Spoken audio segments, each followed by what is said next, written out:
minute, fellas. Look here.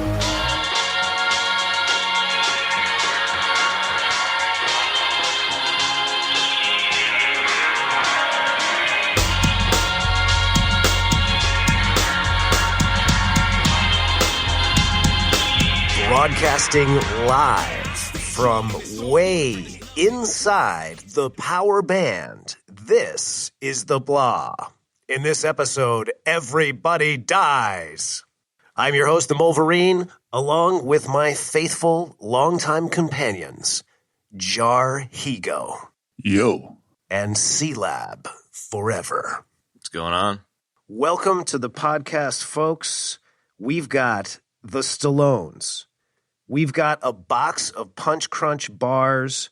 We've got Chad's dad, and we've got the ultimate meatball himself, Rocky Balboa. That's right. We're going to be talking about Rocky 3. We've got special guests, the Rolling Stallones. They picked this movie.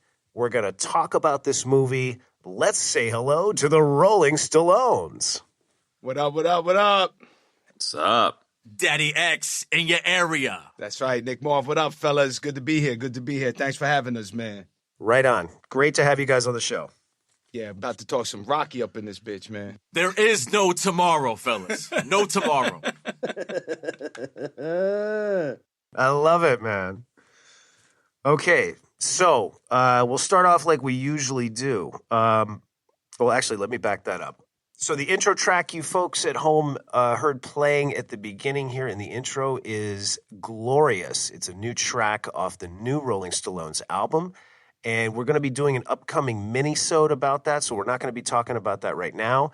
For now, we're going to just jump right in, and we were gracious enough to let the Stallones choose the Stallone movie that they wanted to talk about. So, as we usually do, Stallones, why did you pick this film? Yeah, so personally, Rocky 3 is my favorite of the Rocky saga and also my favorite Stallone flick. Cinematic masterpiece. We wanted to really build on Rocky. Obviously, it fits the title of the band, but this is my personal favorite of the Rocky collection. Ooh, I like it. And your all-time Stallone as well. Indeed. Yeah, that's his all-time Stallone. Me, I've said this before, but like if I could trace a point to where I wanted to start punching people in the face, it was this movie. My parents took me to see it in Queens, and I left the theater like, yo, I just want to hit somebody, man. And yo, it just had that lasting effect on me, man, well into adulthood. Just for the record, Nick was only 2 when he saw this movie. Nah, man. Yeah, nice. I was 6, man. He started cold cocking people. It's very punchy, you know? Yeah, it's one of those movies make you want to get up off the couch, you know, start a ruckus, you know, shave a mohawk in your head, yell at an old guy till he goes into cardiac arrest, you know. Get an excessive amount of jewelry going. Yeah, totally. Yeah. Rock some feathers. Some sweet-ass feather earrings. They're coming back. They are. I think it's a missed look in the fashion world, man. Yep. I agree. Misunderstood. X, what were you going to say? So I was going to get into the high level. Do it. Or my jump. No, go for it. Go for high level. Your go for high level. So high level on this. All right. This is the third edition to the Rocky saga. So in my opinion, this is where the hunted has become the hunter, right? Rocky has been hunted throughout the whole saga. Apollo Creed, kind of owned him for the first 2 flicks, even though he pulled out the victory in Rocky 2. He has become the hunter. He is now the world champ, simultaneously being hunted once again by the immortal James Clubber Lang. Yes. Played by Mr. T, which is pretty legit. Oh my God. We just gotta, we'll save a whole T section because there's just worlds of material there. Oh my God. It's interesting what you said. Like that you're right about that. This is the one where the hunted becomes the hunter. Exactly. That's well said. No, and I think in this one too, it's like, it goes to the whole Eye of the Tiger thing, but like Rocky at this point, he got soft. He got soft and he fell from grace. He got a little civilized. And he had to dig deep, man. He had to get grimy, roll his sleeves up and come back. That's what I like about it is that, like, instead of having to get sophisticated, and I don't want to jump to the end of the film, but like he had to go back to square one. And that's what I thought was real dope about this flick, man. Was like, nothing real high tech about it. It was just like, all right, you got your ass whooped. Now you got to go back to basics, kid. Yeah. Yes. Yeah, no doubt. Not only that, we have to go to an even shittier boxing club in the shittiest part of LA to get you there. It's not even back to Where Paulie's being a racist prick the whole time. Oh my God. Which was par for the course in the 80s, man. I was like, oh. Totally. But appalling racism. And we've got our first death, ladies and gentlemen. That would be a terrible dad joke. Yeah, it would be. Yeah. All right. Definitely got my death qualifies. tally ready to go. Oh, man. I think from my end of things, like I definitely enjoyed this. It was a lot of fun. I've definitely seen this before, but for whatever reason, maybe it was like the old school HBO schedule. Rocky 1, 2, and 4 are just so much more familiar because I've seen them a lot more. I don't remember this one being on as much. Maybe it was just by pure chance, but it definitely fit the formula, but there was some kind of newer stuff sprinkled in with, him getting full of himself and kind of getting soft. And I mean, I found myself enjoying things generally anyways, but the wrestling scene, I was so in love with that fucking scene, dude. It was just, it brought back WrestleMania feelings from when I was a kid, and it was just like Sly being chucked around by Hulk Hogan. It was just fucking hilarious. Dude, he kept calling him a meatball. The ultimate meatball. That is such a slight, man. You want to ruin somebody's day, just call him a meatball and walk off. When Thunder Lips grabs the mic in the middle of the ring, he calls everyone his love slaves. Yes. and think about how Hulk Hogan turned out, man. Like that was kind of creepy, like prophetic. I was like, this put him on the map. No doubt. Standing nearly 7 feet tall and almost 400 pounds. Yeah. Slight exaggeration, I think. But not much of one. Not much. Chad's dad, what's your high level?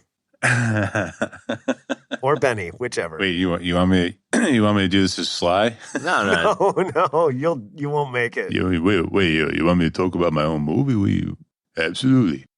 Yeah, this is such quintessential 80s Rocky here. We've got Survivor, we've got Mr. T, we've got Hulk Hogan, we've got a terrific kind of bromance between Grief Karga and Manbo. Totally. It's really, I mean, I'm not going to lie, Rocky 1 is my favorite, but this is up there, man. This is up there. It's a redemption arc, Yeah. He gets some serious sage wisdom from Adrian, and he goes out and pulls it together, man. It's a good story. And so when you say this is up there, is it, it's up there, but it's not as high up as the cut-off sweatshirts that they were wearing in the kind of middle sequences here? It wasn't. So the fashion in this movie is off the charts. When Rocky's appalling. When they're wearing them half shirts and the tied headbands, I was like, oh my God. And the socks up to the kneecaps. Yeah. Like a future civilization is gonna find this movie and be like, yo, that's how they dressed. It's like Sly saw the physical video from Olivia Newton-John, was like, yo, I want that. Let's do it. Hook me up with that. I think that's what they tried to simulate in the water, dancing around in the ocean. No doubt. So it wasn't enough to wear the outfits; they had to dance around, hugging in the Pacific Ocean. Yeah, I like that though. I totally saw that as like Sly being like, "Hey, I want to try something here. Let's just frolic in the ocean for a minute and see how it goes." I was going to say it's borderline frolicking. It's frolicking. It's definitely a frolic. Yeah, it's frolicking. It's totally frolicking. Sly is clapping just hysterically. Yeah. I did good, boss. They did. What do you think, Apollo? I was almost, there was a couple of times, like the frolicking, the belly shirts, I was wondering if somebody was going to sneeze glitter, you know? But thankfully that didn't happen. And it's interesting. It's the complete antithesis of the Carl Weathers, Arnold Schwarzenegger, Dylan, you son of a bitch, power clap. Ooh, Totally. It is the inverse, no doubt. It is. That's a great point too, yeah. So before we get any deeper, I'll just give my high level. As often is the case, I am very much aligned with Jarhigo on this. I haven't seen a Rocky movie in a long time, and I haven't seen this Rocky movie in easily 20 years, maybe more. I was pumped when you guys suggested doing this. I mean, the first thing that popped into my head was Mr. T, and that got me super stoked. I mean, I'm always down for a Stallone movie. We've done probably more Stallone movies than any other actors' films on this show. And I was psyched to do a different Stallone movie, and this one in particular because it had T in it. And wow, what a delight this was to watch. I was super into it. It's the perfect length film. The story is encapsulated in a perfect 1 hour, 40 minutes. They didn't need more time. They didn't need less time. They didn't take too little time. I loved that about this movie. Stallone wrote and directed this film, and I thought all of the direction and the story was fantastic. The dialogue, the cinematography, I thought was great. There were some fantastic shots in it. And then, you know, all of the wonderful 80s trimmings that we've already mentioned. So I was stoked about this movie, and I cannot wait to talk about it for 2 more hours. Let's go. I want to circle back on what Ben said real quick. So Rocky 1 is, if you want to just call it Rocky, is the best movie in the saga. Sure. It's the best actual movie. Okay. Rocky 3 is the best of the subsequent movies after that. I think, like you said, it moves quickly. The dialogue is good. Sly is, you know, more sleek and kind of polished. And I think it just moves along real swift. So I think where Rocky 1 and Rocky 2 can drag in times, I think this one is really slick and well cut. I'll take a death here, man, and say the end of your comment there made me think of A New Hope. So there's a Star Wars death for you, but Okay, you got it. Star Wars death. First one of the show. I feel similarly about A New Hope. Like there are a good cohort of people that think New Hope is the best Star Wars movie, but I'm an Empire man myself, and Yep. I feel the same way. I feel like, you know, Star Wars is really solid. It kicks things off. It sets the tone. It like would have been mind blowing for pretty much anyone seeing it in and around the time, just because of, you know, it was like the invention of the blockbuster and the invention of modern sci-fi, more or less. And it is slow at times. So yeah, that's a good point, man. I suppose like at first I was like, oh, you know, maybe Rocky 3 is better in their opinion or in X's opinion because it's such an obvious thing to say Rocky's the best one. But like, I kind of feel it's more than just that. It's like, I don't know. It's like this is the Empire Strikes Back of the Rocky movies. I'm feeling you. It's lean and mean like the half-cut shirt Stallone wears, man. Just to the point. Yeah. It is. Just at the perfect midriff. Ugh. Yeah, it's the Tauntaun. You just want to climb inside him like a Tauntaun. Just give him a big cuddle, frolic on the beach with him. There we go. Yeah. Is that lint? Is that lint right there? No lint, man. He's glistening. That's the whole thing. In Rocky World, man, athletes just gleam. Oh, dude. I have The slow motion punches where like sweat just like it's like someone's punching like a peeled orange or something. You know, it's just like splat. Like Rocky is dripping with baby oil the whole movie. Oh my God. I have so many notes about the glistening itself, which is just everywhere in the movie. That's where the budget went, man. The budget went for the baby oil. That's why Burgess Meredith had that haircut he did, man. They cut his haircut out the budget. We can't send you the barber, man. Here's a bowl and a pair of scissors. Do it yourself. Sort it out. They didn't even have to have enough money to pay him for the full film. They're like, yeah, we're going to have to write you out in this one because we need more money for baby oil. Dude, that opening montage was like half of the movie in length, but so fucking great. How dirty was that ring, though? Like that. That's like the clean garbage can took you out of the movie, Kev. Yes. Yeah, the dirty ring. I was like, oh, is anybody gonna clean that thing? they got bleach, antiseptic. I was like, yo, that's gross. That, my friend, is a gripe of Kev. Yeah. Good one. Gripe of Marv, man. I saw that and I just got skeeved. It took me out of the movie right off the bat. I was like, That's after Rocky knocks out his 8th consecutive soup can fighter. dude, that beginning montage is just, it's too, besides the dirty ring, it's Paulie slowly getting pissed off and jealous. And it's like a graduation of Adrian's hats and hair pieces. Oh, we're gonna. Yeah. We got to get into Adrian, but yeah. Oh, It's a glorious montage. I mean, the 80s are known for montages, and in the pantheon of montages, this one is definitely up there. I mean, it nails it on the visual imagery, the music, and it's certainly the king in length because as before you guys got on, Chad was commenting that it was like 45 minutes long, which it is. Yeah. I don't remember seeing any flick do montages before this. Like if you have a saga, I had never seen any movie do it like this because it starts in Rocky 2 where he comes in with the end of Rocky 1. And I thought it was kind of brilliant to really kind of build to build into the next movie. And the opening montage here where he beats Apollo is incredible because it really sets the stage for his kind of meteoric rise to stardom. Yeah. So I thought it was logical. Yeah, that's a good point. I mean, the montage here, when he's grinding through all the soup can fighters, like it's funny to us. We've lived with montages since the 80s, but I think you're right in that it serves like a real purpose here in moving the story along in short fashion. It wasn't like they just injected a dumb montage like we've seen in so many other films. you need a montage. Looking at you, Cobra. Exactly, man.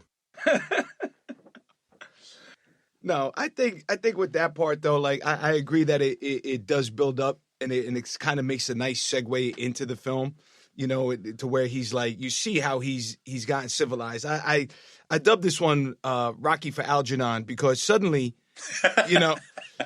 like he becomes articulate. He's talking to his kid and he says, thereby. How does this bum from Philly who's punch drunk start using the word thereby properly? Yeah. Exactly. So I think it's one of the most perplexing, but also you need it for this movie to shine the way it does. I totally agree. He can't be as stupid as he is in the first two for this movie to be good. Well, it was that scene in the beginning when he talks to Paulie. I think he's talking about how he's like, turned into like Mr. GQ and the fame and all of that. And now he's wearing slick suits and he's talking better than he was. His diction, his grammar, all of that is better. The feathered hair. It's like because I mean, legitimately, Dude, the X, hair. I was watching it and I was like, oh man, he's so fluffy and squishy now, and I was like, this is kind of a bummer. And then I was like, oh wait, like we need it to be like that so he can get down and dirty in the gutter again, man, and then come back to wail on Clubber, man. Yeah. Yeah. The feathered hair versus the feathered earrings. Whoa. Nick with a feathery touch right there. That's right. There you go. Yeah, I was just looking something. I ejected just then, so I'll take an ejection. But I was looking something up because old Street Chalupas himself, Umberto, sent me like sent us a bunch of messages late last year talking about the training montage in Rocky IV and how he thought it was one of the longest montages ever. So just to circle back to the montage thing here in terms of first ever / longest ever, I love that the second place is probably the Rocky IV training montage. So I just wanted to give Trash Burritos a shout out. Dude, that whole movie's a montage. Man. Exactly. Yeah. That's a Robert Trepper masterpiece, though. And it also kind of strikes me as one of the first, like, in the previous episode of Rocky, because, like, they show the end of the movie. Like, it's pretty cool. Yeah. I think the franchise as a whole, like they do a really good job of focusing on something different in each one, and like it would be very easy to say like they squoze all the juice out of it in the second movie or something like that, but they really didn't, man. They found something great to connect with in every single one of these, with the exception, of course, of Rocky V, which I think is sort of universally looked at as the weakest one of the bunch. But even Rocky Balboa, and 4 and 3, like there's something good that you can connect with in every single one of those films. Shit, Creed even, man. Yeah. Oh, Oh, yeah. dude. Oh. Well, I was. That's another level. Yeah. That's a whole nother level. But like, they brilliantly continued the franchise with the Creed films. Oh yeah. So just to touch on Rocky 4 versus Rocky 3, I've had a lot of discussions about those two flicks over the years. In my mind, Rocky 3 is just a superior movie. Rocky 4 is ludicrous on a different level. I mean, all of the Rocky movies have many parts that are kind of ridiculous. Sure. That movie is ludicrous throughout. It's propaganda, man. Yeah. It's a jingoistic film against the Russian bad guys, man. Yes. Yeah. It is very much that. But he did have that killer jumpsuit with the Italian colors on it, though, in 4, man. Pretty legit. Living with a hernia. And he did it, yeah, James Brown. He runs all the way to the top of the mountain, then it's like, well, how the fuck do I get down? Who's going to drive me to the fight now? Right? KGB getting in a Cadillac at a snowbank. Come on, man. So Now I want to watch that one. Fuck. no, we gotta stay with 3. 3 is a better flick. We'll do when we do 4. We'll have the Stallones back on for 4. We kind of Oh, have to. definitely. Definitely. I think it's inevitable. Can I wax poetic on our man Paulie Panino a little bit? Please. You may indeed. So we got to talk about Paulie. I mean, so we won't even litigate what he did in the first couple movies where he's just a raging lunatic the whole time, Drunk. right? Just an alcoholic maniac. So in the beginning of 3, he's watching Rocky defend his belt. Clubber's in the crowd. I don't know who hates Rocky more, Clubber or Paulie. He's just hating on Rocky, just hating on him. So Rocky defends his title for, his 10th defense or whatever. And, Paulie's watching it from a bar. He walks out the bar with his beer. He's just, stumbling around the streets of Philadelphia, I guess. Bitching at everybody.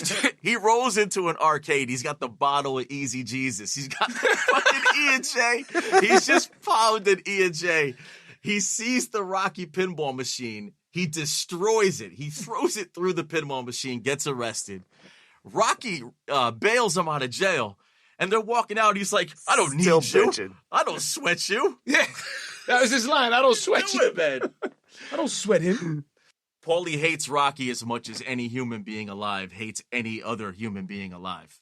And quite possibly more than Clubber Lang, to answer your question. And I mean, at times I was like, Paulie in this movie, I mean, Burt Young is great. He's freaking brilliant, but like Paulie he's almost like one steady stream of bitching from the minute 1 all the way to the end of the movie, man.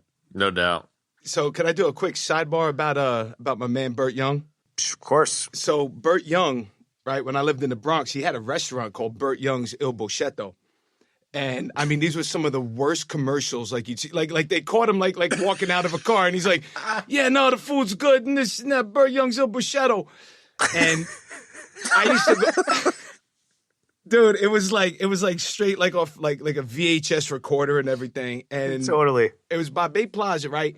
And the crazy stuff is, and it actually ties back into wrestling, is that on like one Sunday out of the month, he would have like the wrestling greats show up. So like one weekend we went there, it was like Freddie, Blassie, the Iron Sheik, Bobby Heenan was there. Wow. And I went there and I saw Burt Young, and he really looked like Paul. Like he just looked sloshed out, like Jabba the Hutt just sitting there. There's my Star Wars death. Like Jabba the Hutt just sloshed out in the corner. Like, I was like, hey, Burt Young. He's like, this is good. I was like, all right. So yeah, look that up, man. Burt Young's Il Boschetto, man. It was I think he owed money to the mob. That's why he was like fronting a restaurant. That's amazing. That's the word on the street. I want to see that. I want to see the commercial because that sounds so Cape Cod to me. And the three of us have talked about the radio and the local television ads up on Cape Cod for many, many times. And it sounds just like that. Oh, it's so god-awfully beautiful. Super homemade. I love that he brought in wrestlers, too. That's fucking awesome and horrifying at the same time. Oh, yeah. We're going to go to this Italian restaurant in the Bronx. It's run by the mob. And, hang out, talk about the good old days. A player Paulie Panino. Look, I got nothing against Burt Young here. Like, I love him. He's a great schlubby, just a schlub. But I kind of got, like, what if Seagal played this role vibes? Like, old fat Seagal. Whoa. And I kind of like that idea. So wait, you're talking Seagal, the Italian salami, as Paulie? Gino Felino. I'm talking Seagal like right now, like Bill and Ted show up and fucking throw him in the phone booth and bring him back right now, like the honorary Russian citizen fat ass Seagal, and bring him back and chuck him into the ring. Listen, I don't sweat you. I like it. I don't sweat you, Brock. It kind of rhymes too. So we got the Italian salami Gino Felino as Paulie Panino. Hey! Oh! You got half a track there, dude. You're an honorary Stallone now. Hey, We might have you go, flip a man. verse on the new album. I would totally flip a verse on your new album. My only problem with having Seagal in that role is he's way too big for Sly.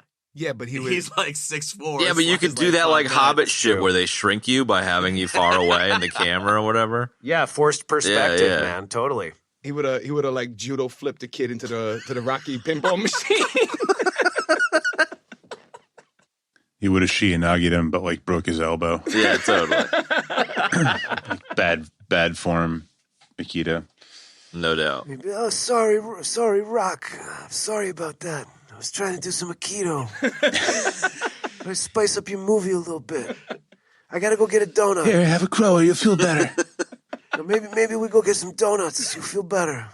Get your mitt. You got a jelly over there. You got a. I like the ones with the powder. Early nugget drop for the movie. Stallone, his diet was 10 egg whites and a slice of toast a day. Man, that's how he got so diced for the flick, man. Hell yeah. Wow. Nice nugget, dude. Dude was cut as fuck.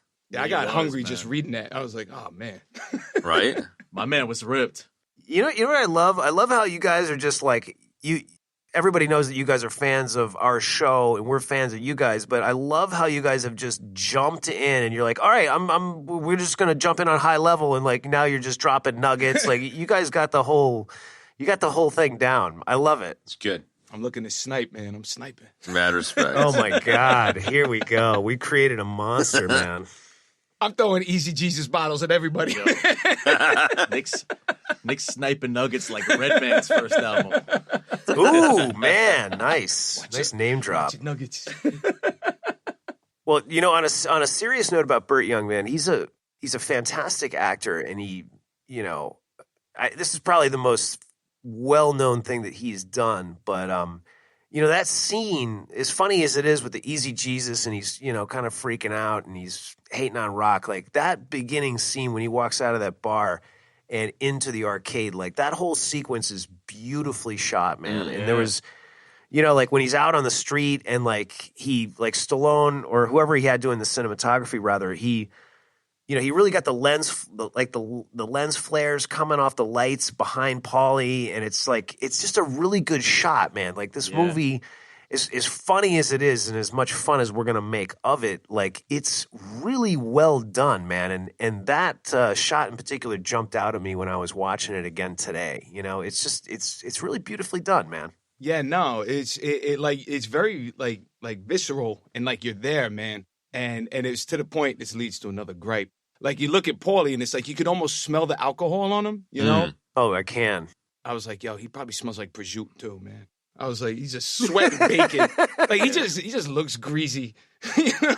He looks like he's got a salami. Talk about meatball. He's a fucking meatball. He's the kind of drunk that would have a bit He's of. got a salami in his back pocket. Yeah. Just for a snack in case he gets hungry. Lint He and whips all out the the fiber. salami. Yeah. Let me get a bite real quick, Rock. Yeah, you have like the chunk end of like a dry salami in his pocket, just gnawing on it all day long, sweating out salami. He would just gnaw on it. With a pocket knife for special occasions. Yeah, he goes to church with his mom every Sunday to kind of like make her so she's not so mad at him. And he, after the service, went downstairs and just pocketed some food off the tray. The room that he lives in Rocky's crib is just salami hanging from the ceiling with Some know it. provolone. with empty bottles of E&J on the floor. That's it. See, now if Seagal was playing Paulie, he could have had like a salami in one hand and a provolone in the other, done some martial arts stick stuff, you know. Yeah. Totally. How has that not happened in a Seagal movie? How has Seagal not beat the shit out of somebody with a salami yet? Like, Right? But I definitely think that if he were to beat somebody up with a salami, it'd be two links of salami tied together like nunchucks. Ooh. nunchucks, you mean? Yeah, nunchucks. Sorry. Nunchucks. Gotta make sure we get that our pronunciation Yeah. correct. Numb. I think he might have whacked Erika Elaniak when she hopped out of the cake in Under Siege. I think he swung salami nunchucks at her. To be fair, I would have whacked Erika Elaniak with my salami nunchucks too, man. Oh my God. Wow. I feel you, kid. Yes. The opportunity presents itself. Hey, man. I feel like I want you to die because of that comment. Don't be a fucking prude. You know you want to hit her with your nunchucks too. All right. Yeah, All right. Kev, are you trying to scanners Chad right now? I might be. My 14-year-old self definitely enjoyed the cake scene in that movie, no doubt. Oh, okay. Yeah, totally. Not my fucking old man self, you know? Yes, of course. Yeah, I'm much more mature now. Just listen to the last hour of our conversation. We're all much more mature now. Kev, I wanted to go back real quick, though, on what you said, because you talked about, the cinematography here. And I think really one of the most underrated pieces of Rocky is the cast. I mean, you have big sluggers in this, not just Burt Young, obviously, Burgess Meredith, Talia Shire coming off Godfather. I mean, it's a real cast, and Stallone is really good. He's really good at playing Rocky. He really is. So I think that's an underrated piece of the saga, is that they have some talent in there. When Mickey dies, man, I'm not gonna lie, like that was like Oscar worthy, man. Like his grief was like palpable. Yeah. And I always knew the scene was there, but like in rewatching it, I don't know, I guess in my old age I'm a little more sentimental, but I got choked up. I really thought that was like Stallone's got acting chops, for every stop or my mom will shoot, there's something like this, where he can really demonstrate like his craft. And like I said, like I felt the grief, like with Mickey down. I know when I saw it as a kid, I cried. And like here, I got the sniffles. I was touched, man. Like it was. Yeah. Rocky, I mean, that won the Academy Award in '76 for Best Film. Now you could say maybe it didn't deserve it, but it won it. And Stallone easily could have been Best Actor. I mean, he was great in that flick. So I mean, there's a lot of, again, when I talk about 3, obviously there's a lot of goofy stuff, but I think there is a lot of really strong pieces to it. I think you nailed it, man. It's he, like I said, he wrote it great, he directed it great, and the cast is fantastic, and yeah, full of like 50 caliber shots, man. All those people you named, and I think we've touched on this in the past. I mean, we've spent plenty of time making light of some of the weaker movies in the Stallone pantheon, but I feel like those movies kind of overshadow what a fantastic, really brilliant talent he is, man. And that is showcased in this film as much as it is in Rocky 1 and 2 and movies like First Blood and what's the one I was just thinking about today that I love? Demolition Man? Copland. Yeah, no. Copland. Copland. That is a good flick. Frumpy Stallone. Still got to see that one. Yeah, really, really good. But they did a great job of like capturing the slick lifestyle and like juxtaposing it with like, you know, the gritty streets at times. Like, you know, we talked about the scene with Paulie walking in Philadelphia, and when they go to Los Angeles, like, you know, the paper strewn streets and the alleys and whatnot. But like they made it like really like you could feel like you was there too, you know? Agree.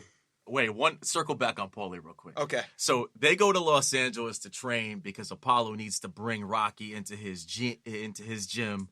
Right? So they talk about it. Apollo and Rocky, they meet up in Rocky's gym. They build on it and they decide to do it. Paulie comes with him. He takes the airplane flight from Philly to LA. They take the limo from the airport to the gym. And Paulie gets out of the limo and he goes, "What the fuck is this? No one told me we were going to Los Angeles." I'm like, "Paulie, this has been defined now for a while, man." Yeah, it's been 10 hours, bro. It's not like they kidnapped him, you know? You knew you were going to LA, man. Yeah. And Paulie's racism comes out. But you know he just had a fucking tray table full of nips, man. He had no idea what was going on. He was like, "Wait." In between his bites of salami. That's it. Tray table full of nips, and he probably had an E&J in his pocket to boot. No man. doubt. I mean, this was the 80s. He was, you know, probably smoking a big fat stogie on the plane, half drunk, and, you know, in all of that 8 to 10 hour saga of getting to L.A., you never even realized where they were going. That's exactly right. Right. It was like a 3-year-old sitting next to him the whole time, too. And he didn't give a shit. Yeah. Well, it's typical complaining Paulie bullshit, you know, like the guy spends the entire first like quarter of the movie trying to get back into Rocky's good graces. And now that he's back in, he's like, "Yeah, I don't want to do this though. Yeah. This fucker sucks." I should have brought my gun. The gun comment was great. Yeah. Yeah, Paulie in South Central Los Angeles bucking shots, man. That would have ended well for him in his leisure suit. Yeah. Yeah. I'm not sweating you. I'm sweating prosciutto. I'm not sweating you. I'm sweating prosciutto. Hour and 40 minutes of the meat sweats.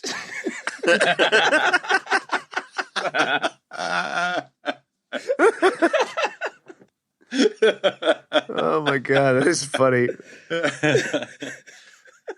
You kind of got to talk a bit of shit about Rocky and Adrian's parenting. If they're like, "Hey, we're just going to leave the kid with Paulie all day. Don't go to the track." It's just like, okay. Yeah, you got to love that, man. I was nostalgic of that because as a kid, like my parents would like leave me with some of like the older kids in the neighborhood and they'd take me to OTB. Hell yeah. Nicky, don't say nothing. Nicky, don't say nothing. Nice. I was like 8 years old, hanging out in gambling joints with one-eyed dudes, bookies, and whatnot. Only in New York. Love it. It's a good segue into Adrian, maybe. Was that you, X, that said you wanted to talk Adrian? Speak on it. Drop the Who science. doesn't want to talk Adrian? Right, fair enough. Yo, she's underratedly beautiful, man. Nah, Nick was saying before, he was like, you know, he's talking about her hats and shit. I'm thinking to myself, every outfit she brought to LA is like made of wool. It's like, what the fuck is this? But that's totally what an 80s New York broad would do. Like, Yeah. we all would have done the same thing, us East And the fur Coasters. Yes. It was wool and burlap. Those were what her outfits were made But of. it was fashionable burlap, man. Don't knock Talia Shire. Don't knock burlap. It's coming back. Yeah, don't knock the burlap, bro. It's a durable fabric. It is durable, that's for sure. It's over the line, man. She's racing Rocky on the beach in a sack.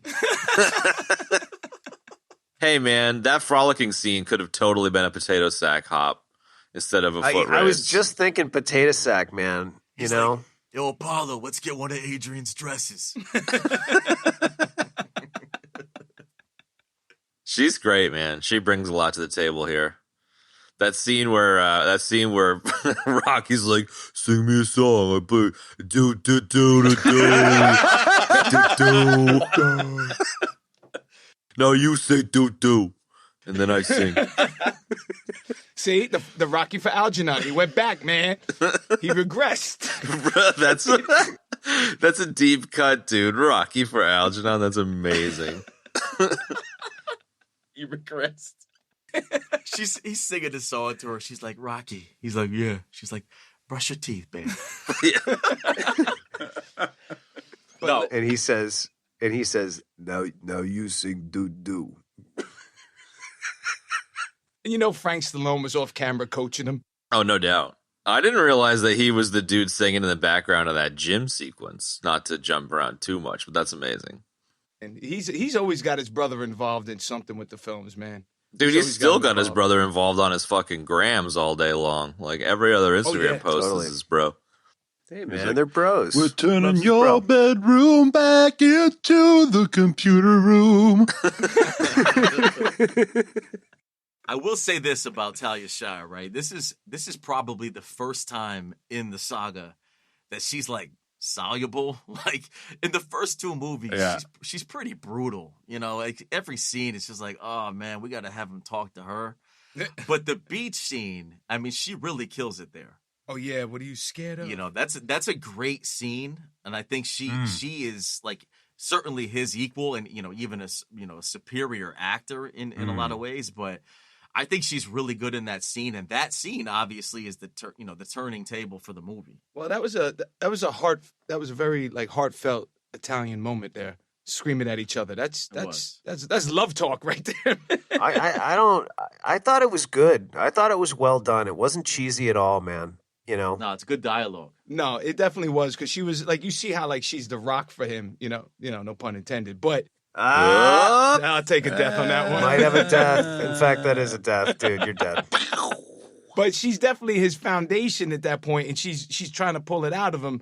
And I think, you know, even for something like as testosterone charged as Rocky is, for him to admit he was afraid, I think it was kind of a big step in 1982. Yep. You know, I'm afraid. Is that what you want to hear? He never had enough wisdom before that to be afraid. I like that I hadn't really considered it until now, but I like that that Italian love talk shouting scene was on the beach there too, because in any other movie it would have been in the streets of, you know, New York or Philly, as opposed to being like on the beach with a boob top fucking sweatshirt. And I think it really fit the tone of that kind of part of the movie, you know, where Rocky's out of his he's so far away from his roots, maybe, you know? Well, I think it was good that the scene was out of its element because it just bolstered him being out of his element. Yeah, exactly. You know? Yeah.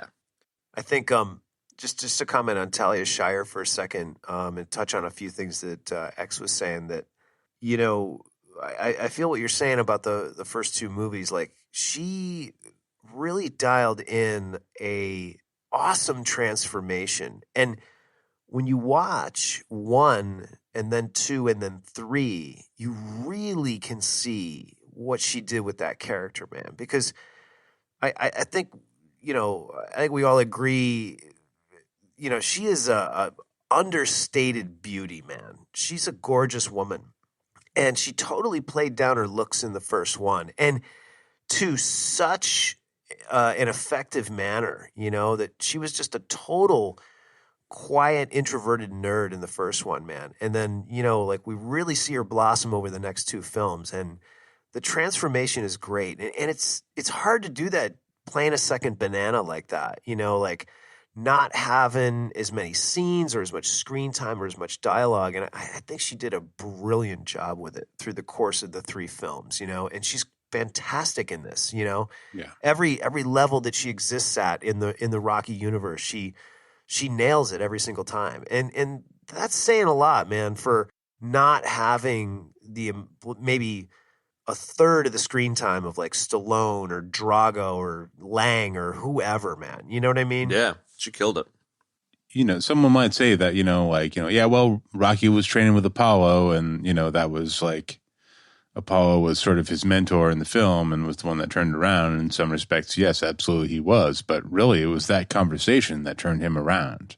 Mm-hmm. Yeah. You know, if it wasn't for Adrian, he wouldn't have been able to turn it around. Yeah. Exactly. And she also, like, her sitting there watching him train throughout the whole thing, I was just kind of like, why the fuck is she just sitting there? But if she hadn't been present, she wouldn't have had as much weight behind the statement, I think, of just being like, Absolutely. it's really fucking clear, dude. You're not bringing it. Sort your shit out, you know? Yeah, no, you nailed it, man. I think that's exactly right. Both of what you just said, you know? Yeah, that's a good point. She needed to call him out on that. But also speaking to Talia Shire's like acting ability, yo, her leap out of the chair game is unparalleled in the cinematic universe. Nice. Nobody can Yes. hop up out of their chair in excitement like that. Like, Rocky! Many have tried, but none can live up to Talia Shire's excellence in that field. In the deleted scenes, when they're on the beach and she's talking to him and she's like, Apollo thinks you can do it. So do I. And then she goes, Paulie hates your fucking guts, Rock.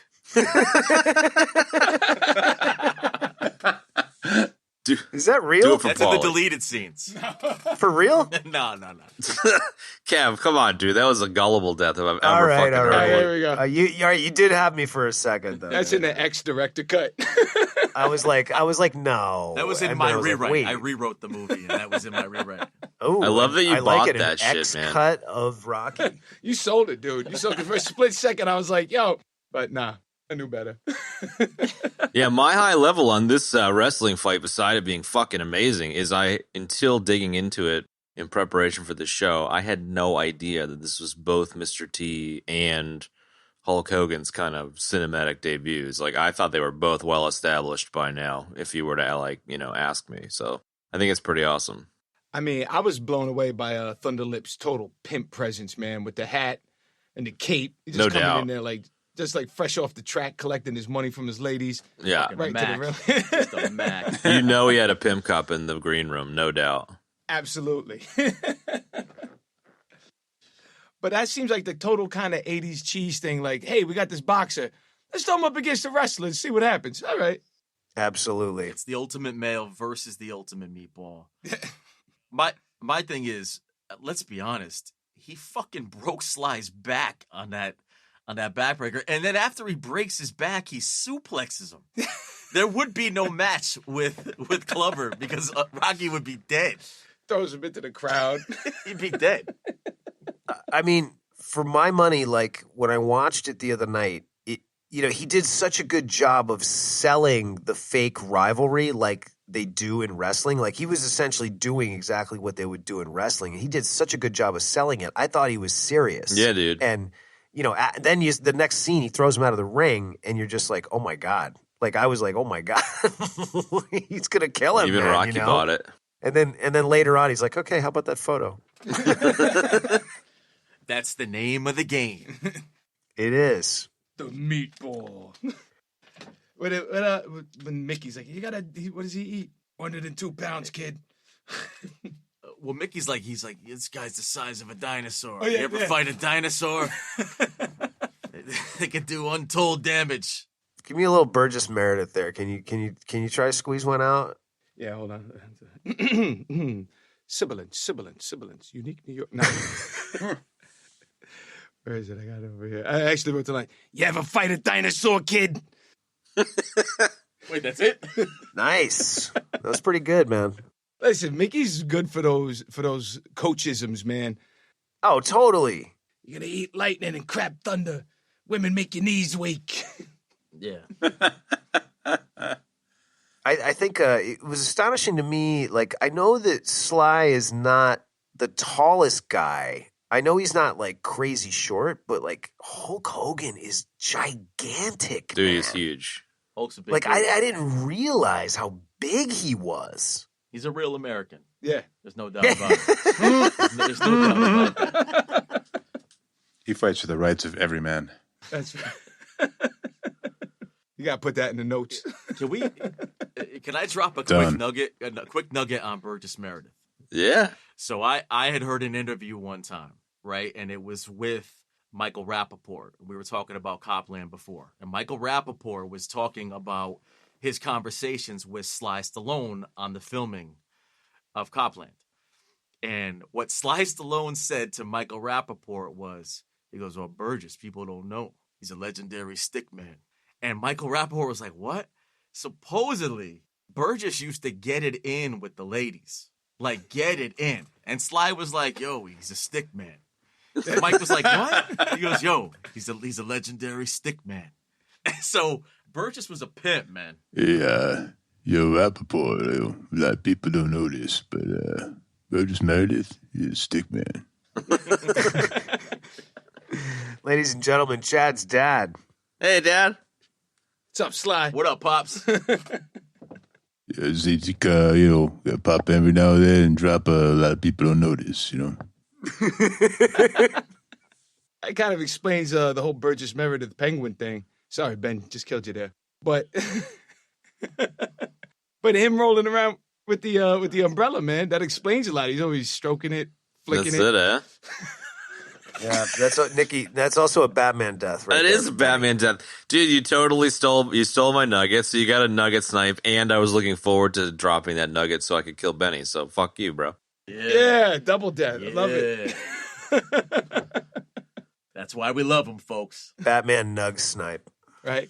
Why did you come up to my place?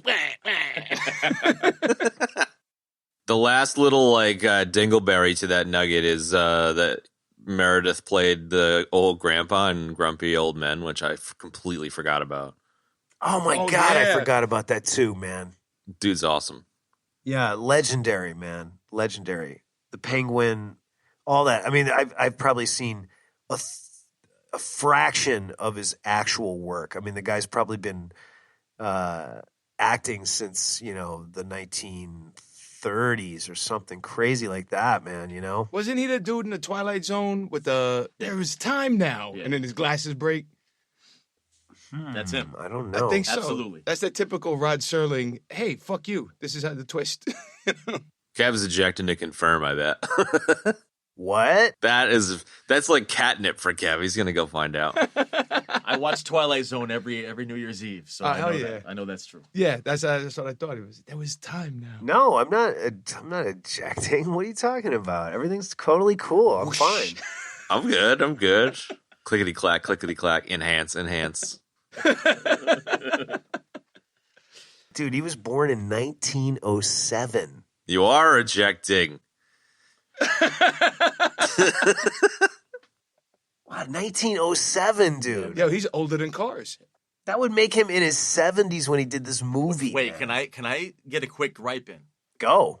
So Burgess Meredith in Mickey Goldmill officially in Rocky 1 is 75 years old.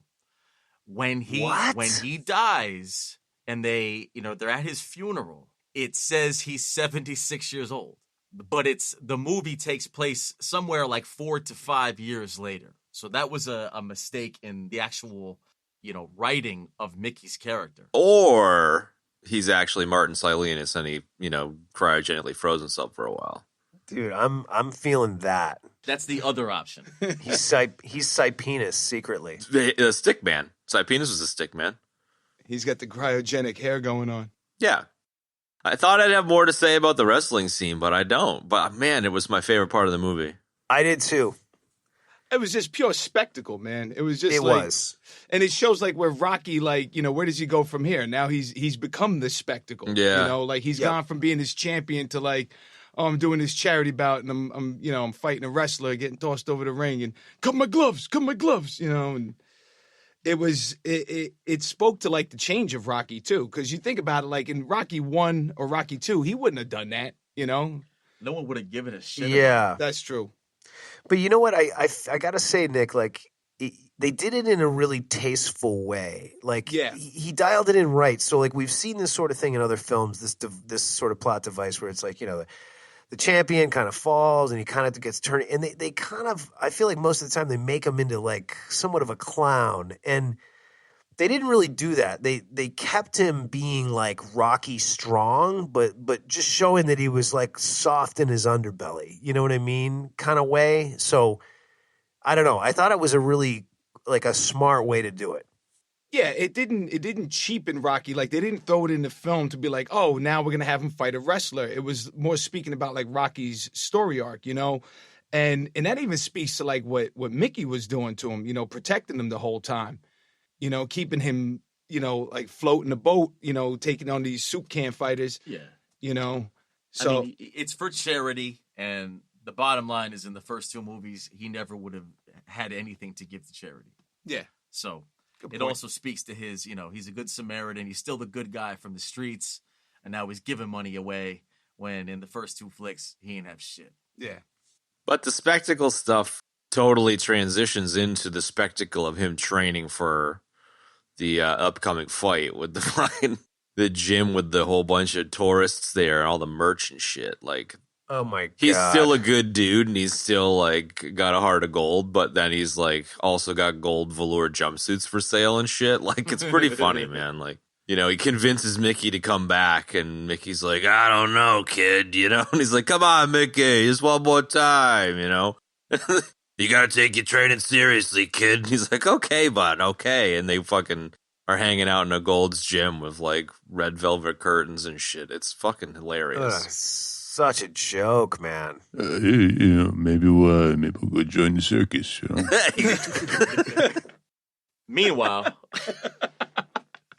Clubber Lang is training by himself like a madman. Like a beast. I don't know if any other heavyweight champion will be training by themselves in their apartment.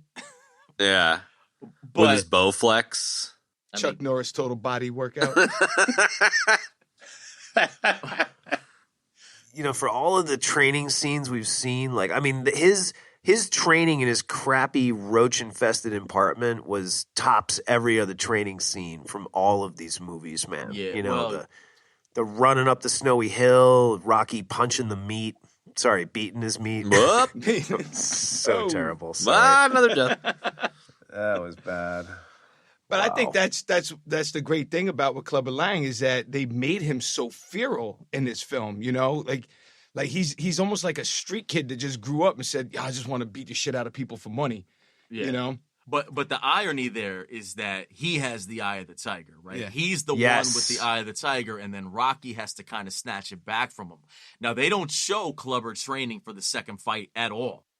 He comes in 2 pounds heavier, so it's really unclear as to whether he trained as hard or he just kind of overlooked Rocky because he thought, he's predictable.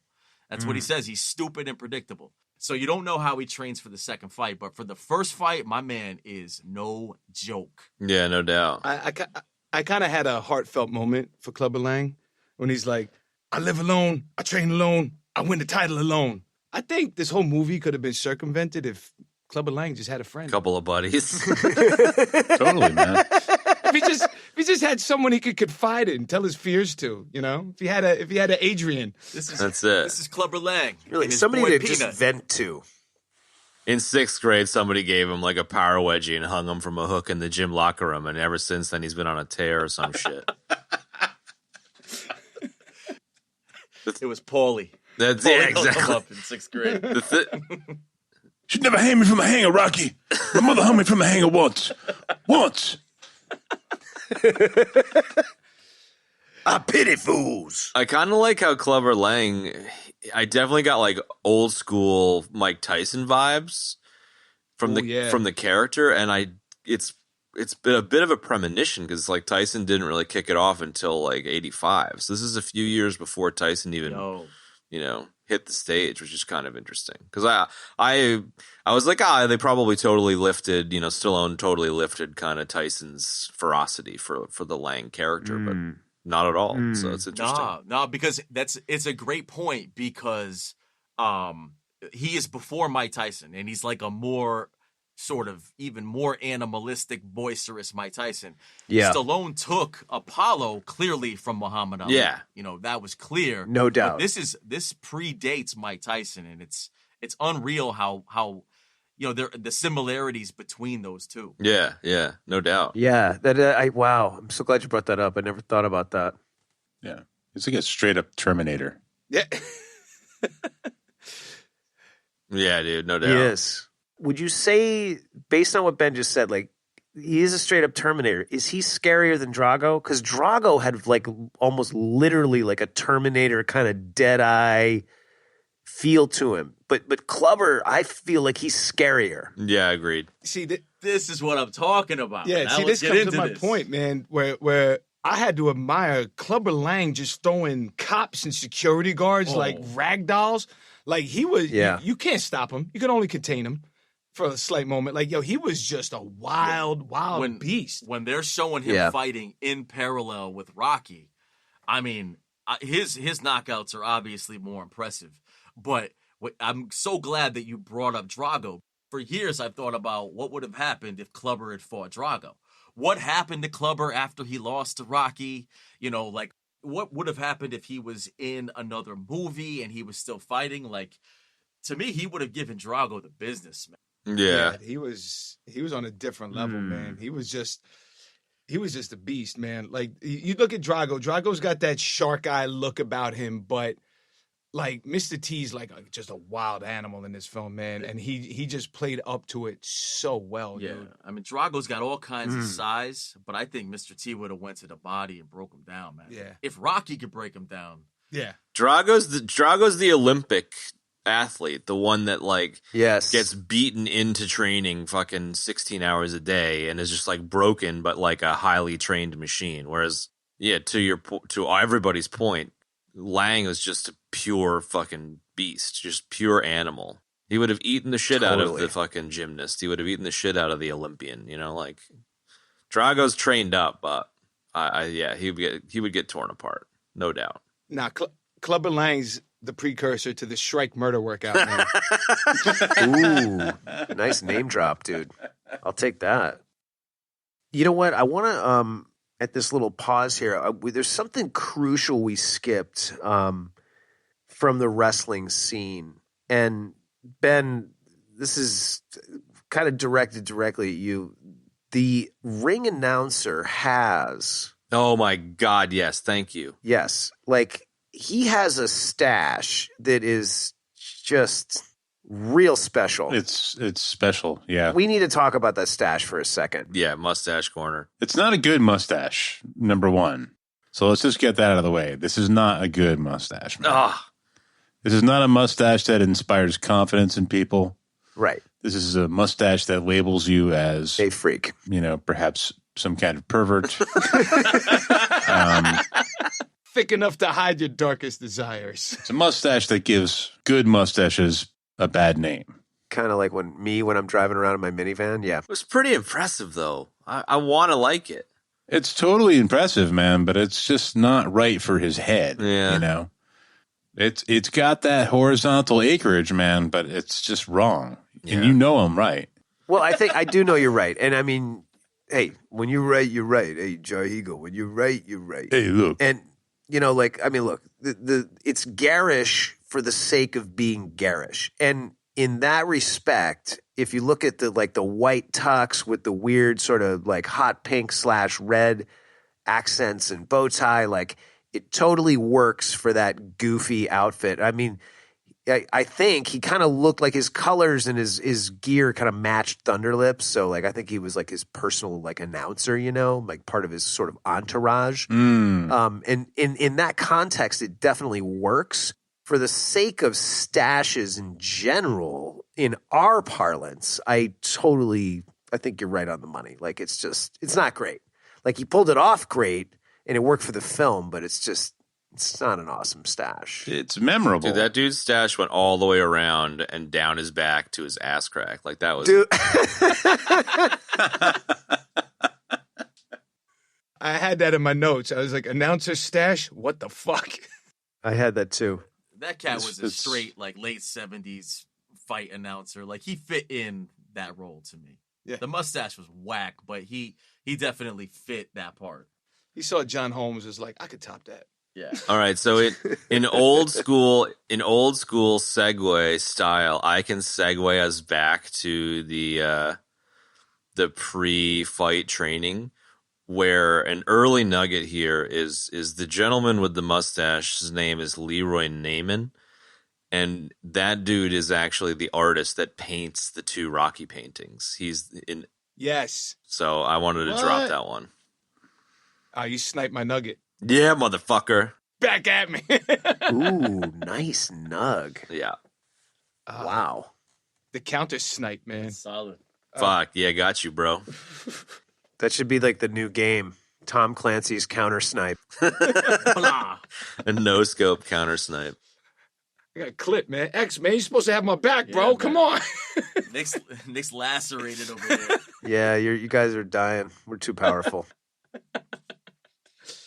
Our nerdery is cosmic. Goes all the way back to the days of playing Halo, man. Halo 1, That's bro. right. Man Geek Sundays. The best. Only the best. Man Geek Sundays. That's where this whole thing started. Now, when Rocky's fighting Clubber, man, like, I got to Oh, wait. say, Hold on, Nick. Are we talking first Clubber fight or second Clubber fight? first Clubber fight. First Clubber fight. Yeah. I liked how he gets diced up, man. You know, like it just shows like just the ferocity that Clubber Lang possesses. And you know, I was reading something about how like they tried to make Clubber have like animal sounds to make him just more, Oh, boy. you know, feral as a character. But Rocky, when he loses, that weak ass groan, like I kind of lost it for. He's like, "Ah!" What was that? With Mickey? Yeah, no. This is before Mickey. This is when he's in the ring. He's like, "Ah!" And he gets knocked out, and then Mr. T's the whole time. Like it was just a nice like counterbalance to one another, you know. Rocky getting That was one of my notes as well. It was Clubber just going, he literally goes, grr, grr, grr.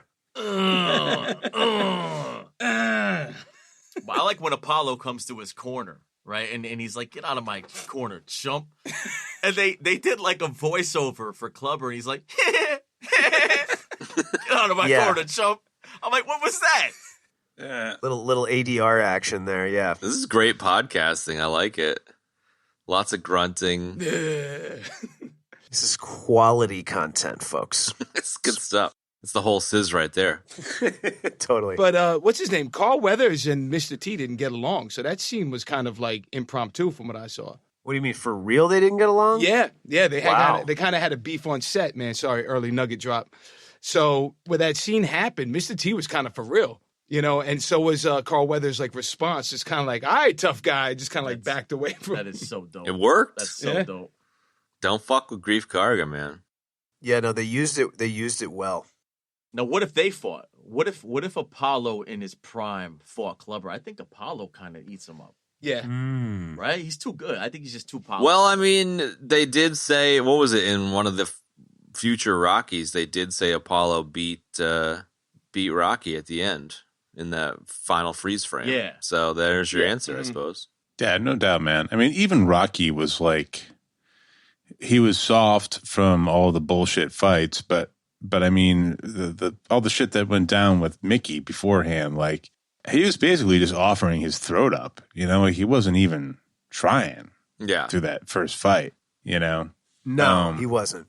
Not to take anything away from Clubber, because he's definitely a fucking beast, but you know, Rocky was not like anywhere near 100, you know, like he was he wasn't anywhere near 50, like he was way down.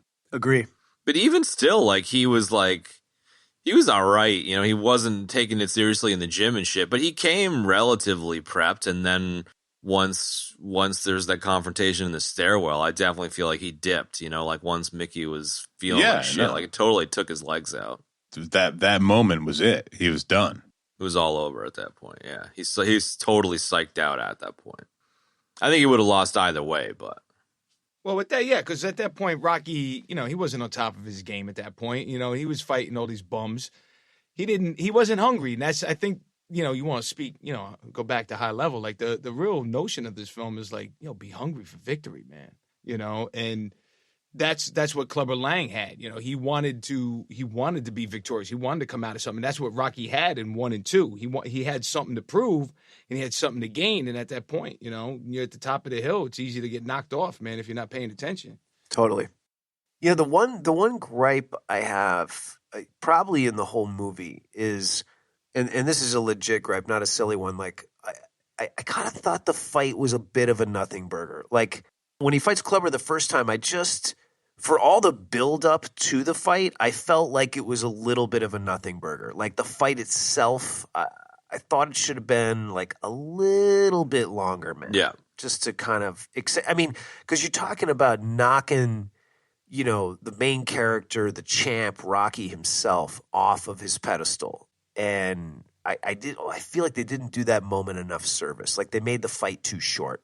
Dude, So that would be. I so agree. I mean, this is a super nitpick, but that's my one gripe in the whole movie. I want to sidecar that gripe and also gripe about the second fight. I think both fights were just a tiny bit too short for exactly the same reason. Okay, yeah, I'll get down with that. Yeah, I will counter your gripes with Mike Tyson with his 90-second knockouts. Yeah, fair enough. Fair enough. Amen. So, but this is a movie. couple gripes on top of gripes. So, this is kind of throughout all the Rocky movies. A traditional boxing round is 3 minutes. These rounds are like a minute 30, a minute 40. So they don't really make any sense from that perspective. The other thing is, Clubber batters Rocky in the first one and then batters him similarly in the second one. And it's like, would Rocky's training really have made him able to withstand that punishment the second time when he tries to pull like the rope-a-dope? Would he have been able to withstand that punishment and come back and win that fight? Because he gets beat down the same way in both fights. No way, man. Look, man, every time I watch these things, I'm like, all right, it's like it ends up like suspending disbelief somehow. Like I just get into it and then I'm like, oh, okay, But when I first started watching it and like, Rocky's just taking punch after punch after punch after punch, like right in the face, man. Like real boxing is not. Yeah, it's not like it's not quite as much of a slugfest as like they portray it in these movies, where like not at all. People are just fucking connecting and connecting and connecting, like body shots, fucking head shots. Like nobody could handle that, man. Like like you said, like fucking Tyson. Those open-handed slugfests. But that's what makes the Drago fight completely unrealistic. Is Rocky gets punished for 15 rounds by a dude who outweighs him by 100 pounds. So I hear what you're saying. You're right. No. Real fights are not like that. It's movie boxing, but it's fine. It's dramatic and it works for the story, but it's also not like. Yeah, but I got an explanation for that. Oh shit. See, a lot of people don't notice, but Rocky absorbed Mickey's soul. Now you're getting into some serious EBD territory there. So what are you positing exactly? Turn Rock into some kind of like Super Saiyan or something? Yeah, I think more or less as Rocky was over Mickey's body in the locker room, Rocky pulled out some Italian black magic and took Mickey's soul. And that's why he's able to withstand the beatings that he had, man. Dude, I am down with that theory. That was in the original script. Italian black magic? I don't know what I like more, the whole thing or the Italian black magic part, but it's great. Which then leads to now me postulating that every time Adrian stands up, she's a sorceress. She's casting a spell. She's channeling the dark forces, man. Dude. I'm so on board with this. I'm so into this. This is one of the best theories we've had in a while. They're just conjuring the entire time. Like it's like blood sacrifice and all this, like all rolled into one thing. It's insane. And you know what this is, man? This whole fucking movie is because Mr. T stepped to her on the steps and was like, yo, come over to my apartment. And she's like, oh, I'm going to cast the spells on you, motherfucker. See what a real man's like. That's it. That's right. So she had her honor fucked with, and she decided to cast some spells. I love it. Throw some hexes. That's right, with the false idol of Rocky, man, channeling even more dark spirits and energy. Right? So Rocky's just like a golem. Yeah, she's an Italian voodoo priestess. I love it.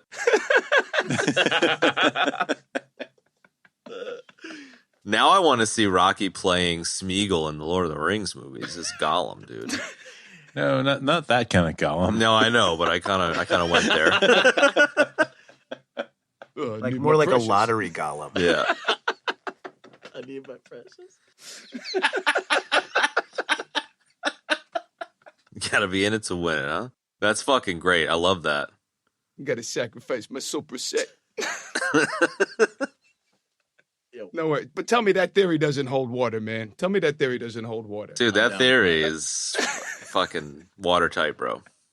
That's fantastic. That's a tight. It's been a while since we've had such a watertight theory on the show. It's a great theory. I've been sitting on that one for years. We've had some funny ones, but they've been reaches. This one's good. So is he possessed? Is he possessed the whole time, or does it come and go? How does it work? Well, if you notice, man, his power and prowess grows in 3 on, right? Where he's able to withstand all these types of beatings and everything. So Right, if you notice, the turning point is when Mickey dies, right. right? You never see Mickey's body. For all we know, man, he ground him up in the ashes and had him with like a macchiato or something. Yeah. Sprinkled him into his 10 egg whites. Totally. See, right on the toast, man. That's fucking He should have great. channeled Mickey to save Apollo's life in part 4. Yeah. And, That would've see, worked. That's how he was able to handle Drago, because then he absorbed Apollo's soul. Yeah.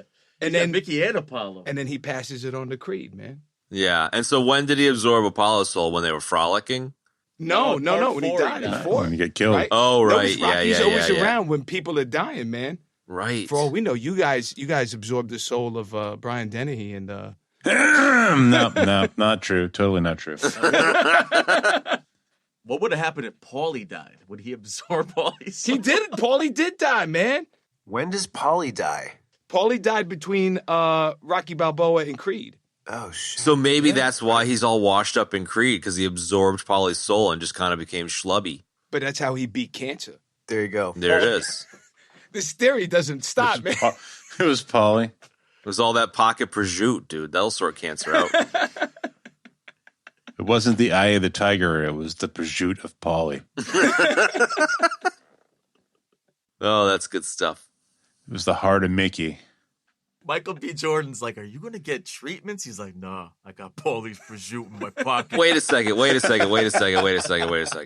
So Paulie is Adrian's brother, so that means that Paulie's probably in on knowing that she's a voodoo priestess. So maybe it's not prosciutto in his pocket. Maybe it's like the dried heart of his enemies sliced in a prosciutto-like manner. You know what I mean? Maybe she's feeding him, the dried organ meats of the opponents, and that's part of the power generating, Cured with the finest Italian spices. Yeah. Well, just maybe to take this to the yet another level, perhaps I could posit that Paulie is the mastermind warlock pulling the strings behind the whole thing, man. I think you might have taken this too far, Kev. I think I'm not on board with that. Nah, you just lost me. Okay, I'm dead. I'm gonna stop talking. A valiant effort, but no. That's gonna be a death, a large death. But that's why they keep going to Adrian's grave in Rocky Balboa, man. He's got to go back for the mojo because he's got That's a it. new fight coming up. There's nobody else that died in front of him. He's got to go for a refill. That's the best, man. I think that's one of the better recent theories in the EBD extended universe. He's got to re-up like one of the shrines in The Witcher. Oh, totally. Toss a coin to your witcher. Pointer. I should meditate. So can we make a new Rocky movie where Rocky fights the Witcher? I was just gonna say that. Oh, yes. I'd watch that. Rocky versus Geralt. Yes. Yeah, man. So speaking of fucking voodoo priestesses, man, that funeral scene. I don't know. It was a pretty heartfelt scene. I dug that. Yeah, that's what gave the movie the heart, man. Like, that's what separated it from just being like a boxing movie and just a cheap sequel, you know? Yeah. I think that scene and then Adrian and Rocky on the beach, I mean, that gives it the depth that it needed to sort of balance the action scenes. I thought that scene was really good. And it you felt it when Mickey died because he was such a critical piece of all 3 movies. You really felt it when he died and that he was such a big part of Rocky's life. So I think it was heartfelt for sure. The Rocky bruised up face with the aviators, I think was a nice touch. Like some would be like, it's a bit cheese dicky, but I thought the fact that he came straight from the fight all fucking beat up. Got like the butterfly stitch still. Yeah, I like that. Mm-hmm. I mean, I think that the scene was really well done. I will even include like the like the scene, like right after the first fight with Clubber, it's like Mickey's dead. He lost the fight. It's like it's a super depressing scene, and in the writing and the acting conveys the depressive nature of it beautifully. You know, like you're really feeling that, man. So, yeah, I agree with you. And then the follow up at the funeral just kind of is the final nail in the coffin. I'm sorry, sorry. Yeah, but Stallone is really like he's on top of his game when he does the underdog arc. You know, like he really knows how to break a character down to like nothing and then build them back up. Yeah, no doubt. I mean, this is the meat and potatoes, or I guess maybe the meatballs and pasta. The Rocky films. It's the heart, man. It's the emotion that drives the action. You know, that comes first. Like the emotion of the movies comes first, I think. Yeah, and I think that's what really differentiates them from straight action flicks or stuff like that. You know, like there's a lot of heart. So, and in this flick, it's what drives, Apollo coming cross country and, convincing Rocky to fight again, because Rocky's about to quit. Rocky's, he's tapping out, and it kind of leads into Apollo showing up and being like, look, we could do this. Now, the whole concept is ridiculous, but go ahead. No, but there was that bit of like questionable dialogue where I felt I needed to tell a grown up, man, where like at the end of the conversation in the gym, Rocky's like, yo, you got me curious. And then Apollo gives him this weird stare and goes, you got me curious too, Rock. Like, I was like, yeah, let's go swimming. Yeah. And then you got the frolic scene later that I was just like, oh, okay. It's a little ahead of its time. That was kind of the build up to like the large, is somebody going to sneeze glitter moment, No doubt. I think one of the things about the Mickey death, Mickey funeral, and Rocky coming back thing is, I agree that Apollo probably wouldn't have gotten involved if Mickey hadn't died. He probably just would have, you can imagine a world where Mickey doesn't die, Rocky gets a beat down, and that's it. He just retires and that's it. But the fact that Mickey dies, I think there's a lot of sympathy from Apollo there, and Apollo's going to help him, get his revenge, so to speak. And I think one of the key driving forces has got to be Rocky lying to Mickey and saying he won. Like, that would haunt the dude, for sure. So, like, if that line was missing where he didn't be like, yeah, we beat him, you know what I mean? Like, I think the movie's a lot less plausible. Like, Rocky probably didn't have the drive to go back and do it. But because he lies to Mickey on his fucking deathbed, like, the dude's got to go back and win it, He's like, yo, Mick, you kicked the snot out of me. Exactly. If he didn't, like, make good on that lie he told Mickey, that would have negated all the Italian black magic. There you go. Exactly. It broke the spell. That's why she yelled at him on the beach. She's like, don't fuck with my sorcery, dude. Should we transition into the Apollo, the rebuilding kind of that yeah, bit? Man, we're already there. Let's do it. I think that part is, it's easy to dismiss that section because certainly for the five of us looking back, it's like, we've seen this 1,000 times in 1,000 million movies, right? But it really kind of originated here. And secondarily, like the beauty of it is it's really about establishing the character of Apollo Creed in a different way. And they do a really good job of it. Or I should say Stallone does a really good job of it because he wrote this movie. And like, I just love Apollo in this part. Like, half belly shirts and glitter aside, like, I think he's fantastic. I mean, I love Grief Karga, right? And he dials it in, man, through this whole section. And we really get some great dialogue and some great scenes of him with Rock. And it's really, really good, man. And it really kind of sets the stage and deepens the connection that he has with Apollo. And I could really say that it sets the stage for the next like 6 movies, man. You know what I mean? No doubt. Because this is like their rivalry is over, and this is where it starts, like that really great friendship, man, culminating with him teaching his son many, many, many years later. And also in this part is where he gets his new trainer that sticks with him for like the next ton of movies, man. And that would be Duke, right? Apollo's old trainer. And he ends up sticking with Rock through, I think, all the way through Rocky Balboa. Yeah, he's in Rocky Balboa. No? Yep. Yeah, I think the racial dynamic is critical. I really do. I think the fact that he gets trained by Apollo and Duke and goes back into Apollo's gym, it just deepens the story.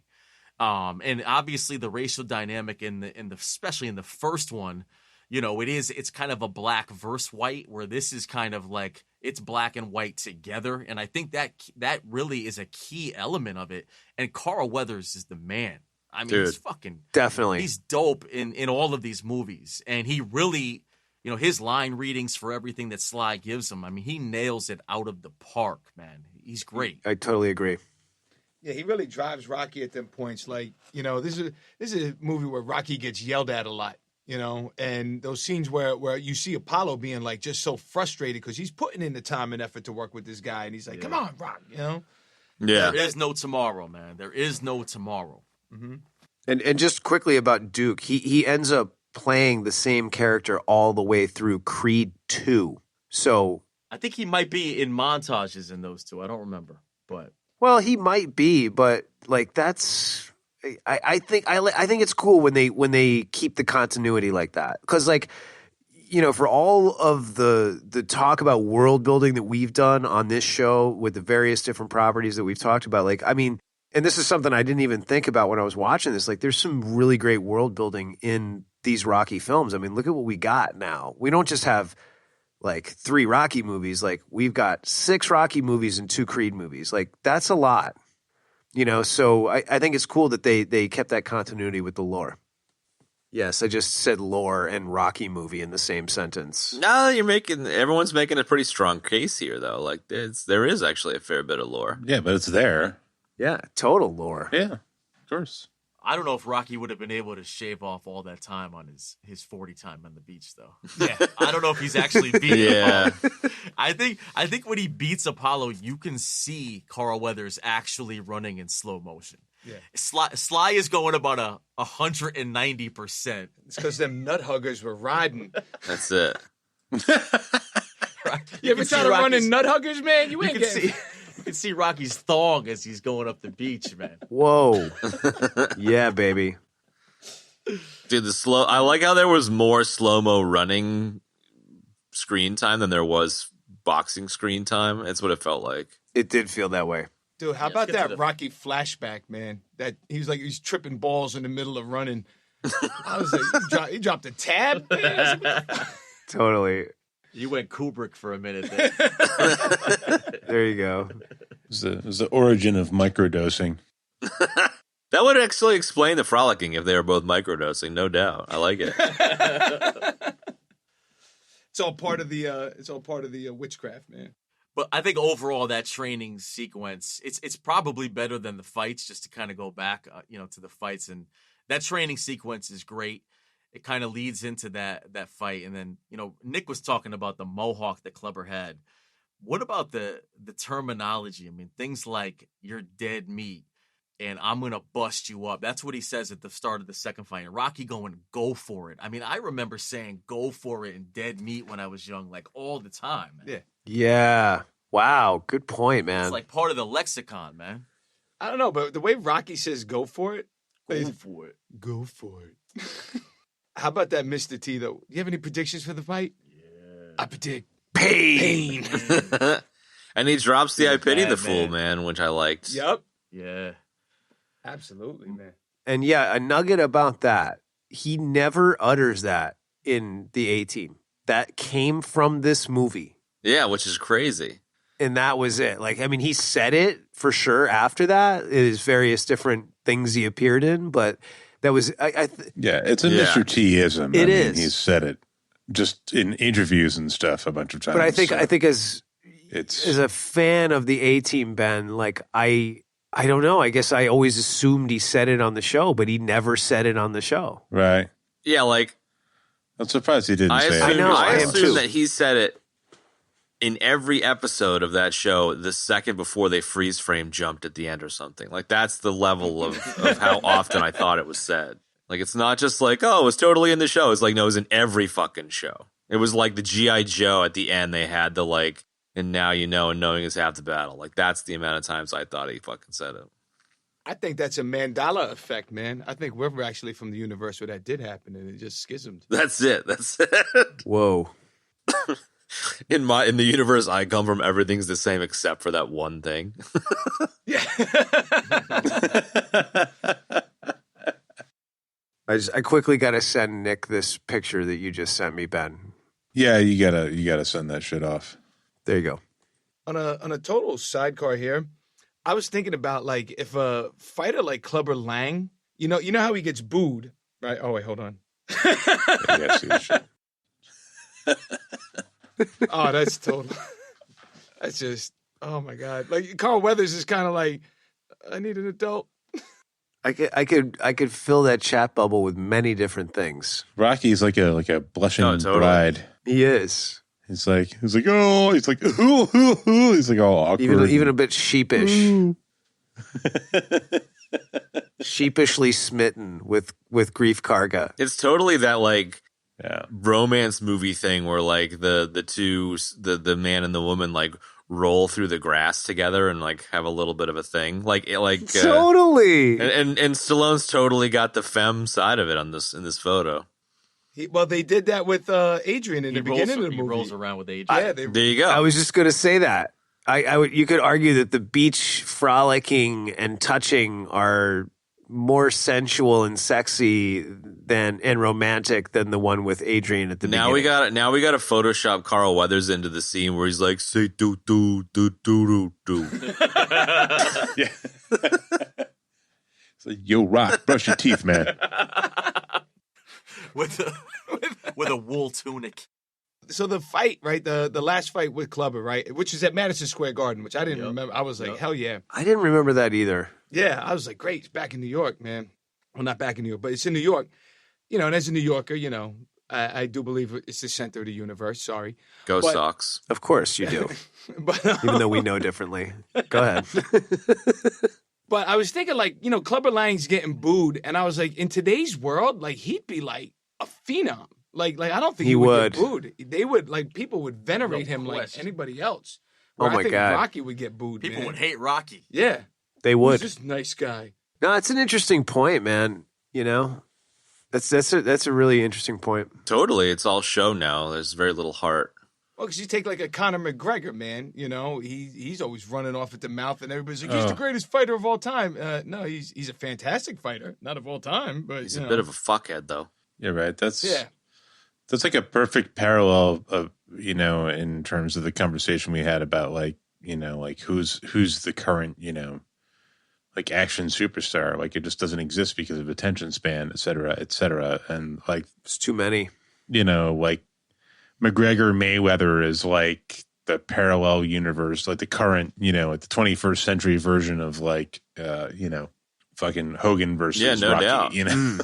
You know, Yeah. Clubber Lang would have had a Twitter. And in the same vein, dude, fucking Tyson now has the heart. Tyson's coming back. I don't know if you've seen any of his recent stuff, but the dude is fucking switched on, bro. Yeah. He's like super emotional in interviews and stuff, and like talks about his hardships and shit. And he's like in training now and fucking is doing some bouts and shit. It's like, it's so interesting that Tyson's come back around and is essentially the Rocky, like, lovable lug with heart. It's so funny. Yeah, it's kind of like the meditation scene from Crocodile Dundee in Los Angeles with Paul Hogan's kid. Exactly like that. Precisely. How very EBD of us. Wait, what? Wait, exactly.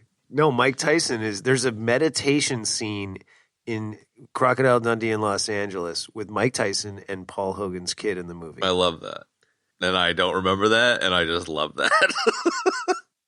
I'm still going back to the fact that the rope-a-dope technique would not have won the second fight, though.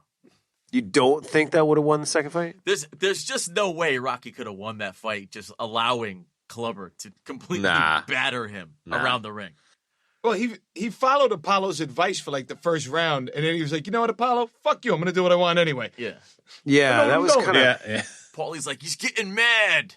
Like, no, he's getting destroyed. Yeah, that was a little disappointing. Just in the terms of like the Apollo, kind of like they're them going from adversaries to friends, and like that whole build up of that relationship as he like helps to break him down and build him back up again, and then for him to get in the ring and be like, yeah, I know what I'm doing. Like I was like, it's kind of shitty, bro. In the first two movies, they take the time to go through those fights. I mean, they both go 15 rounds. Totally. You can skip rounds, but they put a lot of time into those fights. I do agree that these two fights were a little quick, and the tides turn so quickly in the fights. It's like, Rocky all of a sudden he's getting killed and he's coming back. And I think they could have probably... Apollo says during the training, and I don't know what makes him say this because this is before Rocky turns it around. He's like, I think he's good for 7 or 8 rounds, which is bullshit because he wasn't even going to be close to that. But I do think they could have extended this fight a little bit and maybe made the rope-a-dope a little more realistic. Yeah, I agree. Yeah. I think that you are spot on, and I think the movie clocks in at an hour 40. I think if they just extended it 10 minutes. 10 minutes. 10 or 20 minutes, maybe a little too long, but it just to extend those two fight scenes, I think that would be the X cut, your cut. Yeah. Yeah. Along with your other proposed changes. Put 5 minutes in the first fight and 7 to 10 minutes in the second fight, maybe a round or two in the second fight, and call it a deal. Done. And then add another 5 minutes to the 45-minute montage in the beginning. Yeah. Oh! Yeah. Round it out. Solid 50 minutes. No worries. I think the half shirts and the nut hugger shorts were kind of like a premonition of how short the fight was going to be. Maybe onto something there, dude. The other thing we didn't touch on about the rebuilding, the Apollo part, was just the glistening in this movie. I mean, one of you guys touched on the glistening earlier, but like the glistening starts at 0 in the beginning of the film, and it steadily rises until they walk into the gym, Apollo's old nasty gym, and it is just packed with dudes, and every single one of them is glistening. Like that's when the glistening reached a level 11 for me. I was like, wow. When they walked into that gym, dude, and like it was like a fucking record scratch, and everyone turned and looked at them. The first thing that came to mind was like, that place would fucking stink. Like, it was just such a manky place, dude. You wouldn't even smell Paulie anymore. Oh man, exactly. Oh, no way. No. Like that stench would like Just eat fade Paulie. into the background. Paulie had a matte finish compared to everybody, man. No, you know what it would be like? Paulie would that stench would like assail him, and he would reach into his pocket and pull out that chunk of salami and hold it up like Gandalf does the vial of Galadriel in Lord of the Rings, and it like starts shining in the darkness. It would be kind of like that, but like the kind of the stink version of that, maybe. I was totally picturing him like squeezing the essential oils out of a salami and having one of those like essential oil burners in his house. Essential oils. Oh, I can't. That's how they made the budget of the movie work. Like they needed a lot of oils and unguents, and they just went with some good cased meats. Paulie's chomping away on Sicilian bubble gum. I can't believe I'm still on Chad's essential oils comment, dude. Just trying to fathom that essential oils are coming out of a dry salami like that is. Yeah, man. This is gabagool. Yeah, we harvest it and then we put it in a diffuser and we sell it at Target. Yeah. Can we say one? Are we going back to the fight? Or Yeah, let's go back to the fight. All right. I was just gonna say, when you talk about how great Apollo is in this flick, when they're going into round 3, and Rocky's just been, he's being abused, and Apollo goes, he's just a man, right? And everything's coming to a crescendo, and he ducks under the ropes, and he comes back out, and he's like, be more of a man than him. Eye of the tiger, Rock. Eye of the tiger. That is a straight goosebump scene. Yeah, man. I can't watch it without having goosebumps, man. And that's I don't know. Apollo is so great in that movie. Yeah, dude, no doubt.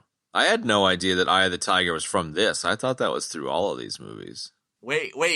Yeah, that's definitely a nugget that I had, unless someone else had it. Oh, it's getting sniped.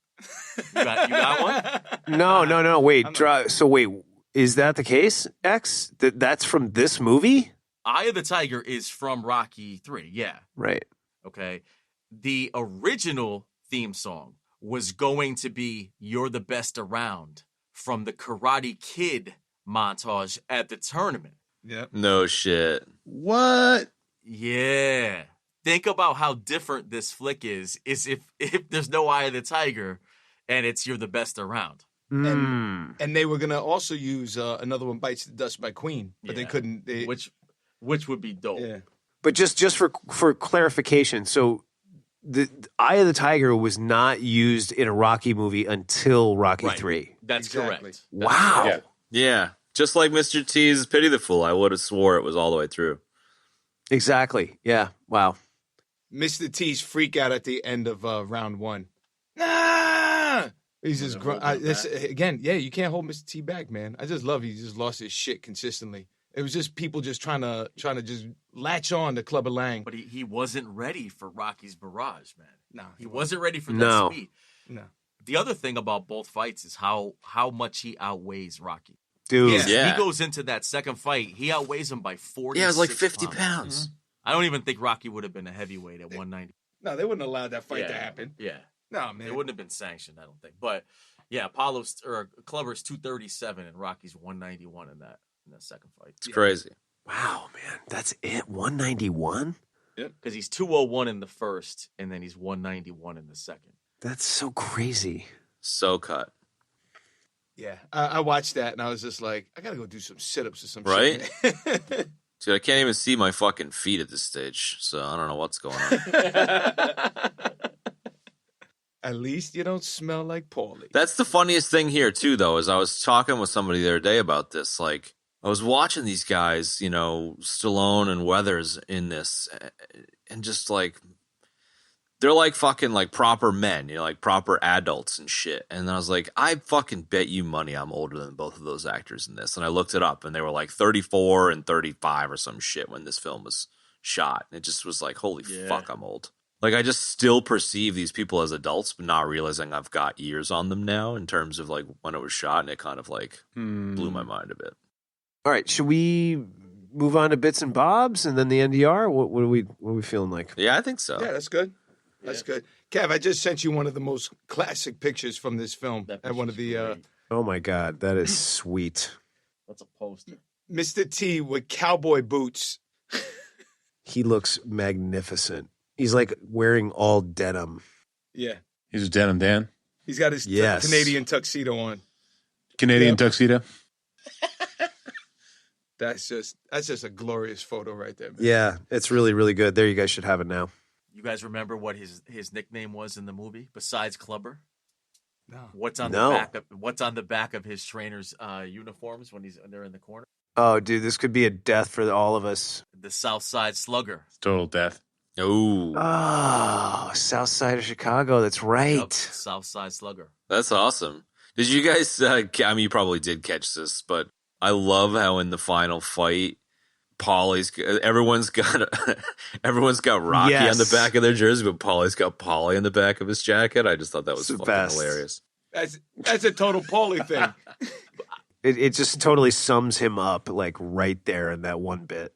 The one thing I was thinking about is why is Paulie in the corner? Because Paulie has no training experience. Nothing. And I'm like, why the fuck is he in the corner? And then it's because it goes back to the first scene where he asks Rocky, can I have a job? After he's swinging on Rocky, he's like, yo, can I have a job? And Rocky puts him in the corner. No, I Yeah. disagree. No? Bro. 3 words. Whoa. Italian black magic. He's got to be there. He's got to be there. He's the conduit between Adrian and the fight. IBM. Very close. See, so my earlier theory was right. Did you guys see that little bit where Rocky missed the spit bucket and spit water all over Paulie? Yeah. Oh, That yeah. was the best. He totally surprised the shit out of him. What about when just to circle back, when he bails him out of jail and they're walking to the car, and Paulie's like, "This is how you treat me?"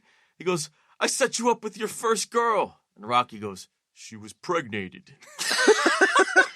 Nice. You wasn't no prize neither. It wasn't no prize neither. She was pregnated.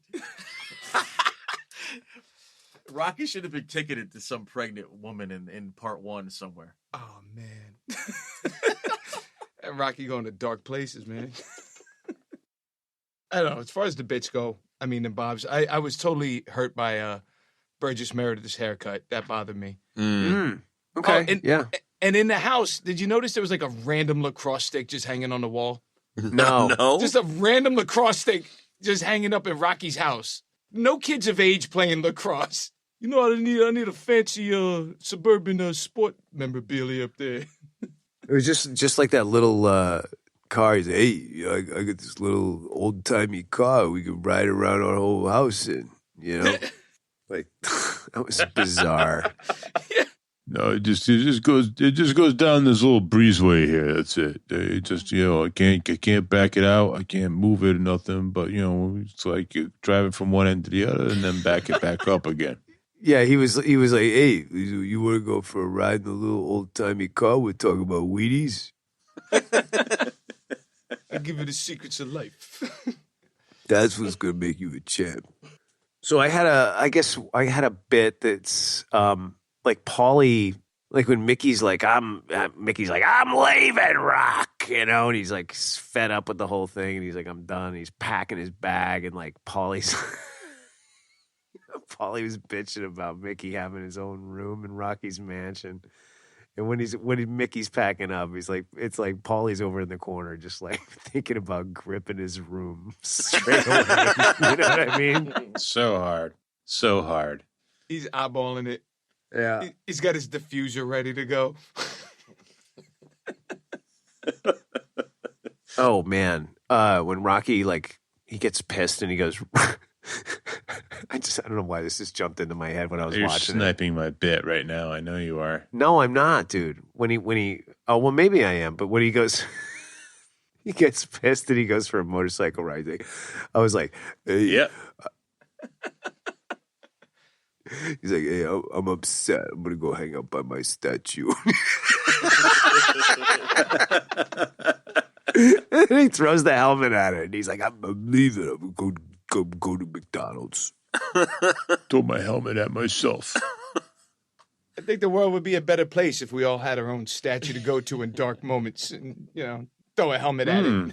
I wish we had more time, because that statue, I read about that damn statue, has had a really interesting life back and forth across the country. Oh, yeah. That thing weighs like 3 tons. It was, there's 2 of them, actually, from Yeah, what I it's understand. made out of bronze. That's 80s decadence right there. I think I had just 2 more quick bits. I loved the shades from the funeral. Yeah. And I want a pair. Yep. They were awesome. They were like aviators, but like sexier.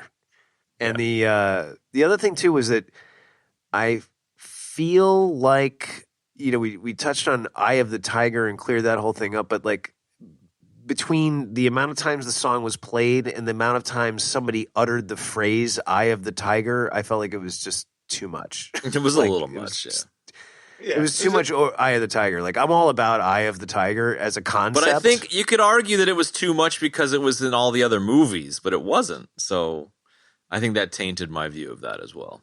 No, they ran with it, though, in this They movie. did. That was like... That's what I'm saying, Nick. I think they just ran a little too far with it. Well, here's a bit of a bit, and it's a gripe wrapped up in the bit there. The version that they play in the movie is like slightly off than the single version. Like, it's like a little bit faster. It's a little bit more unpolished. And I guess, like, being a recording artist, it drives me nuts. It's the demo version. I hear that. And I'm like, it's Right. it's not the one I hear on the radio, man. Yeah. I know the difference. You ain't fooling me. You ain't fooling me, Stallone. No doubt. Yeah, I'm with you there. Well, I got no more bits and bobs. You got any more? No, I'm good. I am only that I wrote grief karga in my notes like 10 times. Yeah, we gotta get somebody find a spot for a fucking Herzog somewhere. Grief Karga told me you'd be coming. Exactly. Thank you. fucking love Herzog. What if Werner Herzog played Mickey? Oh man. Oh, Herzog would dude. make a great You can't beat him, kid. He's a human wrecking ball. You can't beat him. His main thing is chaos, murder, and destruction. You will be destroyed. dude. I want Werner Herzog to make a documentary about how he became Mike Tyson's new boxing coach. Yes. Just if you're out there, do it. Just go forward and do it. I love it, man. You don't have to give me anything. Just go ahead. I love a parallel universe where Werner Herzog is Mickey. It is so great. You could totally pull it off. Oh, my God. I disagree, Adrian. Or better yet, he narrates it as Mickey throughout the whole movie. This is where Rocky was wrong. Ooh, God, I really like that, too. All right, shall we move on to the NDR? Let's do it. Sure. Yep. Nuggets death ratings. So we've been doing, as you may or may not have noticed, boys, we've been doing the sort of the round robin nugget. Use your words. Trying, man. They're escaping me. You too. The round robin nugget format. We'll let the Stallones go first since they're our special guests and friends here today. Actually, you want to go first, man? You gonna let me go first? All right. So, Stallone casted Mr. T when he saw him in the world's toughest bouncer contest, in which Mr. T won. And apparently, Mr. T had said, I'm looking at it here. They said, how do you handle potential troublemakers? And he goes, I tell them fools that my patience is as long as the hair on my head. And he was shaved bald at the time. And at that point, Stallone was like, that's my guy. That's awesome. I like it. Nice. X. So this one you won't find online. But when Clubber is coming into the ring, the announcer's name is Stu Nahan, right? And Clubber walks in and he goes, just awesome. Awesome. That is exactly what Nick Marv says every time Expertise walks into the vocal booth.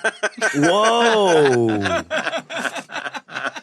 I was kind of hoping for a second in this movie that like when we got to like some announcer making an appearance, it was going to be the guy from Over the Top. Yeah. This is a double elimination tournament. That would have been great. Chadwick. I've got some cast-related nuggets, but I found a nugget on Carl Weathers where in 2016 he was inducted into the International Mustache Hall of Fame. Whoa. I love that. And he, And just thought it was rightly worth so. a shout-out because weird side stash in this one clearly didn't bring it, according to Benny. He had a showpiece, whereas Mr. Weathers is actually in the Hall of Fame. So fucking high five, Mr. Weathers. Yeah, man. We've never really acknowledged Carl Weathers and his long-standing mustache. You know, we've talked about him a lot, Grief Karga, all that, and it's like he's had a stash forever, dude. Like as long as Tom Selleck. No doubt. Oh, yeah. He's still In a very a little sidecar nugget. This one's just for Benny and Kev. Did you know that Carl Weathers auditioned for Captain Sisko in Deep Space Nine? Dude, no, I did not. Man. But I do now. That would have been interesting. Kind of like Yaphet Kotto as Picard. Little nerd nugget for you. Yeah. That's nerd deep, bro. Like it. Okay, my first nugget. Hogan was fired for doing this. Really? So yeah, Hulk Hogan left. He apparently had engagements for the WWF, and he kind of shirked him to do this movie, and so Elder McMahon fired him.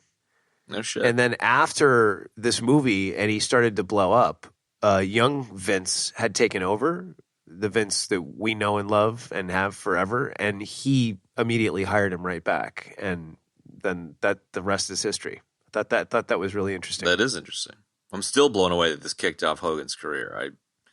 I would have swore that they were already well known at this stage and they were drawing people to the box office, but it's awesome. But they weren't, because I think this is the first time I saw Hogan, and I was like, he was Thunder Lips before he was Hogan for me. Which is wild. Because I think I remember when I first saw him as the Hulkster, and I was like, oh, dude, that's Thunder Lips. Yeah. I think this is before WWF really kicked off, though. So I think this kind of like added fire to it. Mm. Well, yeah, it was certainly before it got like crazy huge in the 80s. Before with WrestleMania, the wrestling. for sure. Before the action figures. Oh, dude, totally. Right. Mm-hmm. I was all about wrestling when I was fucking a kid. No doubt. Totally. And then I found out it was fake and cried for days. I was a dick. I was like, it's fake, right? And it was, Oh, you were that fucking guy. real. Nice. Fucking Santa real. Claus is a real Benny. There was Chad over in the corner, and there was Ben bullying him and making him cry. I love it, dude. Yeah, I had a fucking snot bubble coming out. I didn't say it's not entertaining, but it's not fucking real. I was crying so hard I had snot bubbles and like the. All right, Benny, do you have any nuggets? Negative. He's recusing. I love how Nuggets started with just a couple things and Why it's ask anymore? turned into this whole thing. Well, sometimes you have one, He's too good for the nugget section.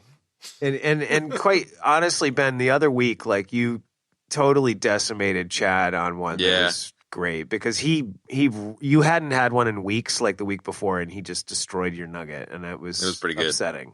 And then so the next week, your revenge was most excellent. Very fitting. Stallone's got a couple more nuggets. I got one more nugget for you. All right. So, in keeping with the Rocky lore and the world building, We love it. according to Stallone, and this is what he said, was that Clubber Lang eventually became a born-again Christian and a ring announcer What? after retiring from boxing. Yep. Well, he based it off of what's it called, George Foreman. So if you notice, like a lot of these, the fighters in the movie are based off of real life dudes. Sure. So that's kind of what happened with George Foreman. George Foreman was a shit talker to immense degrees. And then, he became, the Foreman Grill guy. Everybody's, my granddad, my 5 kids named George. And, There you go. the nice guy. Everybody forgets George Foreman was a bastard, man. Badass, though. Yeah, he was. I'll give it to him. But he was a bastard. Right on. I got one more nugget. So Go. Tony Burton, who plays Duke in this movie, was also in The Shining. And Really? What? Yeah, he's in The Shining. He's the guy he was talking to Scatman Carruthers. He's like, they're talking on the radio. He's telling them about the storm, what have you. Oh. He's in The Shining. So while they were filming, he played Stanley Kubrick in a game of chess and beat him. That's a fucking How nugget, dope is bro. that? How dope is that? That is like a Hammer of Thor nugget, dude. That's also like an Everybody Kev's nugget. Nice one, dude. I don't know, Kev. I don't think that's a Hammer of Thor nugget. I think that's a Grabthar's hammer nugget. Damn right, dude. Nice one. It is the nugget of nuggets. And I'm out. That is the nugget of all nuggets. I love the nugget section. God, what a nerd. What a freaking Nerd nerd fest fest. this is, man. So good. Chad, nugget. Oh, that's good. I got a Mr. T nugget where I read something where he used to go to this restaurant in Chicago called Harry Carey's. And one waiter described him as a generous tipper who would bring his own golden eating utensils. And often he would bring his mom with him. I just love that he would bring gold utensils and like eat dinner with his moms. It's the fucking best. I got to attach a side one onto that because it involves his mom. I wasn't going to say this one, but because you said that, I did read that he brought his mom to the premiere of this movie. And when she saw one of the things that he said to a woman in the movie, she turned to him and slapped him and got pissed and said, I taught you never to talk to women like that. And she got up and left. That's crazy. Right? That's that old school raising. He's about it. Yeah, fuck around. Like it wasn't don't ever talk to women this way. It was, even if you make a movie and you're famous later and it's not even real, don't you ever talk to women that way. It's so crazy. Props to the moms. I like it. Yeah. All right, so my next nugget would be And this kind of dovetails nicely with your last one, X. Morgan Freeman auditioned for the role of Duke. Get out of here. Yep. That's cool. Oh, no, sorry. For Clubber Lang's trainer, not Duke. Oh, yeah. You're the champ! Which I know. Still that pretty guy. cool. Don't try to take him out with one punch. But I guess for Morgan Freeman, it would have been like, you're the champ. That's it. I believe in you. There's like kind of a little bit of Zardoz in there. Zardoz. Yeah, just a little Connery-ish. I don't know. Oh, maybe it was. I had to do a Connery as Mickey would have been good. Connery as Mickey. Oh boy! Wow. Those are some nice shorts, Rock. Do they make them for men? No doubt. Wait, Ben, I got a request, brother. Could Yes. you do Wilford Brimley as Mickey? The Okano. I'm not the Brimley No, dude, that's man. Kev. Kev, I'll you try. gotta do Brims. Oh, Kev, you're Brimley. Oh, Kev. You know, I hear you got a nice fight coming up, a big fight coming up. What you ought to do is get yourself a nice hot bowl of Quaker oatmeal. Fill you up. Stick to your ribs before you get out the door in the morning. Before you get him punched in. Here's the great thing about oatmeal, folks. If you get your teeth knocked out in a boxing fight, you can still eat oatmeal. That's why it's the best. That's why you want to start every day with a nice hot bowl of Quaker oatmeal. I like it. That was good, man. That was a nice one. A good call on that. Brimley as Mickey. Just to be clear, Rock, the short shorts, the tight shorts, they're not my kind of shorts. There's no room to fill them with oatmeal. So I got one more nugget here that kind of blew my mind a little bit, but Talia Shire. I always knew there was a relation. So it turns out Talia Shire is Francis Ford Coppola's sister, which is pretty well known, I think. I just never put that together. But Talia Shire is also Jason Schwartzman's mother, which I kind of just fucking blew my mind. I just didn't know it, and it was like, holy shit! There you go. Nugget. I'm tapped. I'm tapped. I'm out. Okay, I got a couple more. I don't know if you noticed in the montage, I mentioned this in my opener. One of the merch items was like a power bar or a candy bar, and it was called Rocky's Crunch Punch, and I just love that. Yeah, that was pretty awesome. My next one is 1,200 people auditioned for Clubber Lang. 1,200. That's fucking nuts. Damn. Yeah, that's a lot of people. It's a lot of pudding. Yeah, it's a lot of pudding. And then the last one I have is that the Thunderlips wrestling exhibition fight took 10 days to shoot, which is crazy because you know it wasn't like 10 7-hour days. That's fucking Oh, nuts. I suppose it makes sense, but that would have been grueling, dude. Yeah, exactly right. Now, was the guy with the mustache there all 10 days is my question. That is the real question. He was clean shaven at the start of it, yeah. He grew it in. Yeah. He was talking with Carl Weathers about the finer points of mustaches. You know it happened. Yeah. And Carl Weathers would have given him a dressing down, too. He'd have been like, your mustache is bullshit, man. Too garish. Yeah. And if Brimley was the trainer at that fight, Oh, he would have got it on. oh, he'd have gotten it on with the mustache guy. Oh, man. You know, when I see a mustache like that, I get kind of angry. You know, and it makes me kind of want to knock your teeth in. Kind of like Rocky's going to do over here in a few minutes. But just remember that even if I do knock your teeth in, you can still eat a nice hot bowl of Quaker oatmeal. Mic drop. Mic drop. All right, so that's all the nugs we got. We have moments left until Chad vaporizes. So let's get on to the deaths, of which there are quite a few, mostly by me. I'm a little disappointed, X. You Yeah, didn't have a X, what the death. fuck, You really, man? Yeah, what's up with that, dude? I got bataranged by a fucking penguin reference. Yeah. You did, man. You got totally bataranged by the Nug Snipe penguin reference. We also had I had like a lot of bad dad jokes, starting with appalling racism, which was terrible, and then Chad had a Star Wars, Then Chad ejected on Street Chalupas. Yep.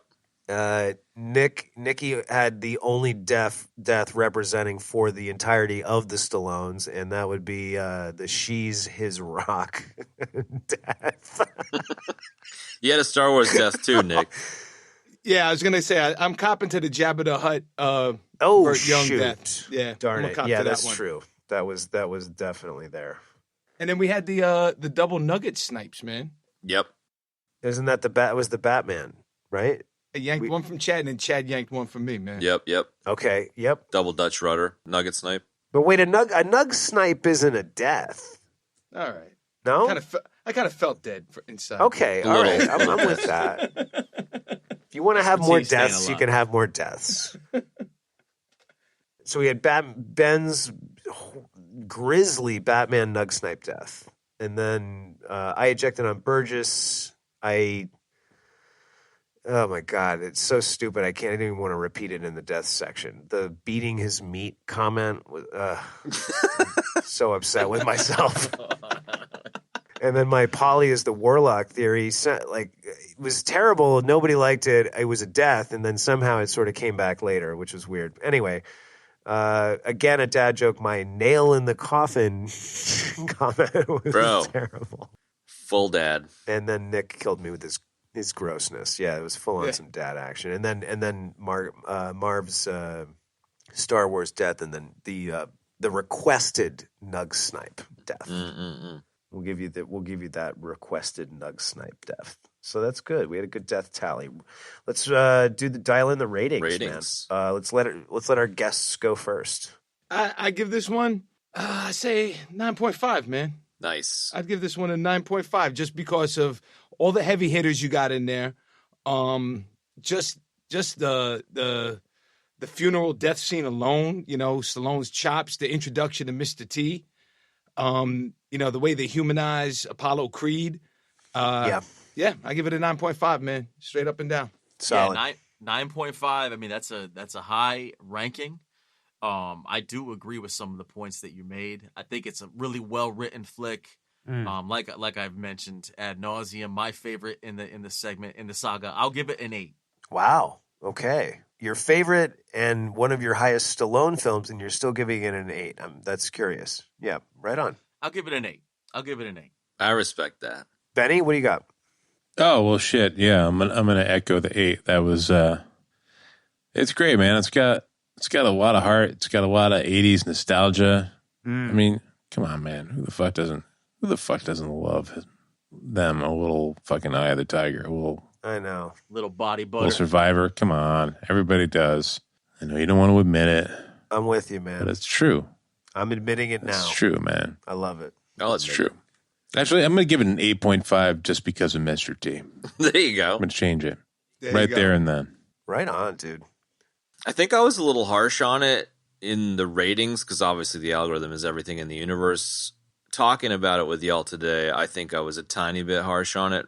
I think part of the reason why I put it in borderline territory is because it is formulaic to the other Rockies. It doesn't necessarily mean it's a bad thing that it's formulaic, but like I think we touched on it early on where Rocky 1 is definitely like the heart of the series, and it's the Star Wars A New Hope of the franchise. But this one, I'll take an Avatar death here. It beats Avatar, and it is beaten by the Lord of the Rings trilogy at a 4.7. Oh, man. So it's not even a Stallone's 5. Damn, man.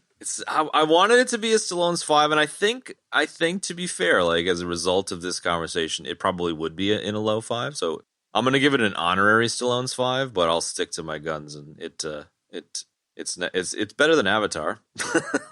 And No, that's good, man. I mean, you don't want to give a rating just because the Stallones that's are here. it. And I like that it's right under the Lord of the Rings trilogy, considering that Rocky's a Gollum, and he could have been in the Lord of the Rings trilogy. So that's kind of funny.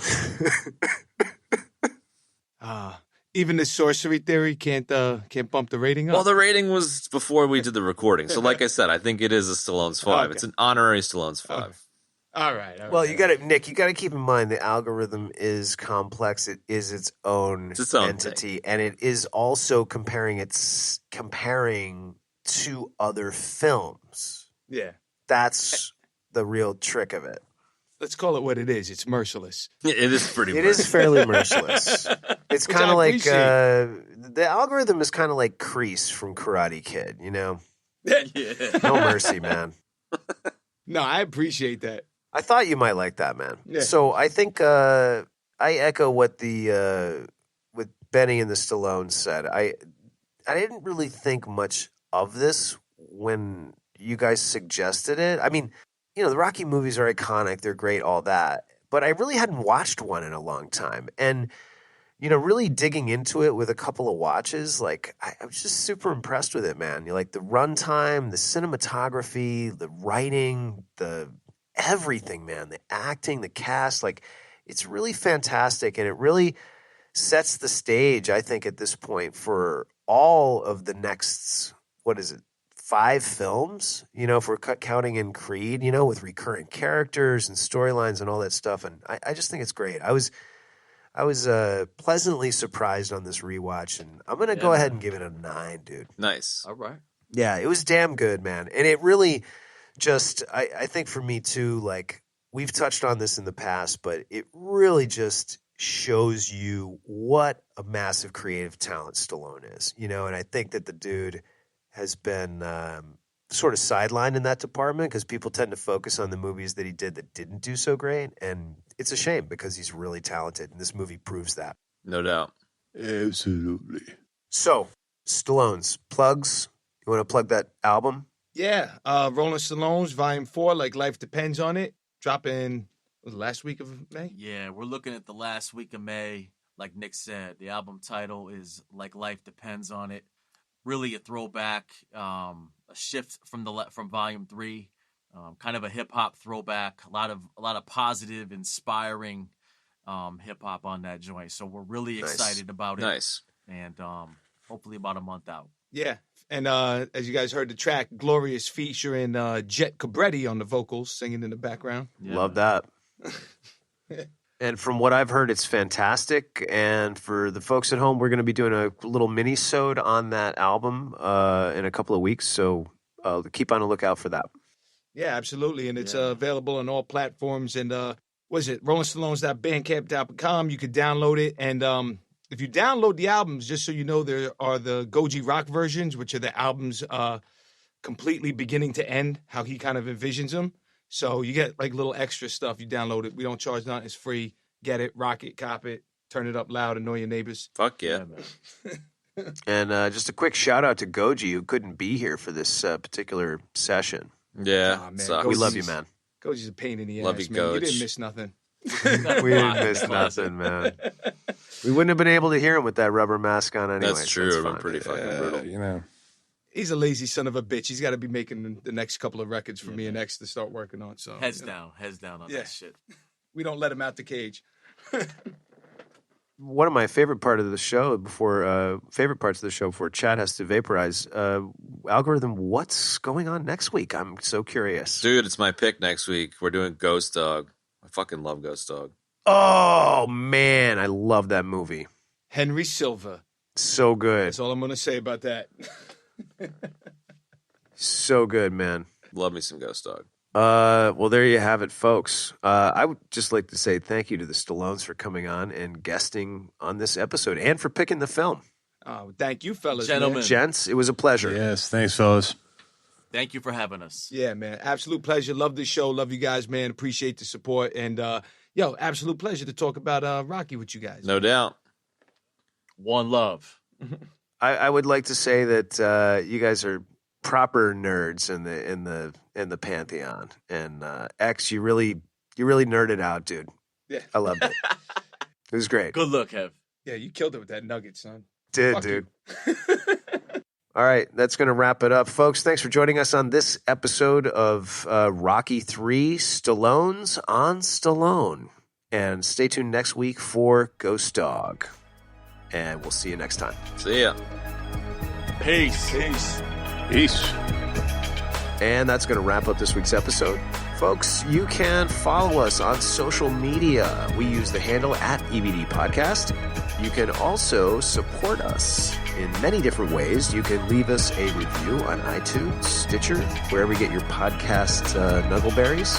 You can also tell somebody to check out the show. Word of mouth is incredibly powerful and incredibly important. So tell all your friends to check out the show. The other great way you can support us is by supporting us on Patreon. We have a Patreon now. That's right. It's patreon.com/DVD podcast. So please, if you like the show, think about throwing us a buck to keep the lights on. But the Stallones will beat your ass. You can find the show notes for this episode in your podcast app choice or at our website, ebd.fm/episodes/105. That's going to wrap it up for this week's episode. Thank you so much for joining us for this special episode of Rocky III, The Stallones on Stallone. We'd love to thank the guys for coming on to the show. And tune in next week, folks, for Ghost Dog, Way of the Samurai. So long for now.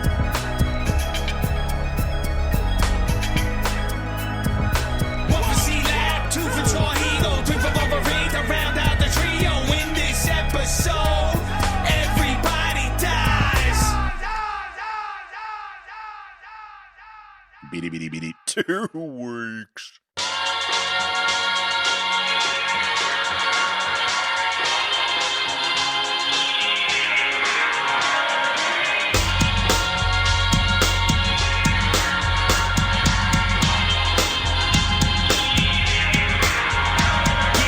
Strong in the storm, born to relish lovely with 2 fists of hands in the world gone ugly. Up at the crack, hit the rack and walk days. Listen to my heart regardless what my thoughts say.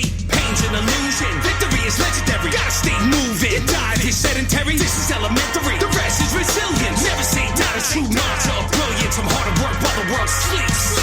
Tackling every mountain, conquering the peak. So I live what I speak, my words are my deeds. Stay the hell out of my way, cause my dedication leads. It's what elevation needs when you're too weak to bleed. Time to be a different breed and set a new precedent. The effort is evident, victory is definite. Last man standing, hear my enemies, their relevance. Stand up, this is from the warriors. Giving everything that they got to be victorious. Stand deep, feet the race, and you fall in your fight. The perfection don't stop till it's glorious. Stand up, this is from the warriors. Giving everything that they got to be victorious. Stand deep, feet the race, and you fall in your fight. The perfection don't stop till it's glorious. Every day is day one.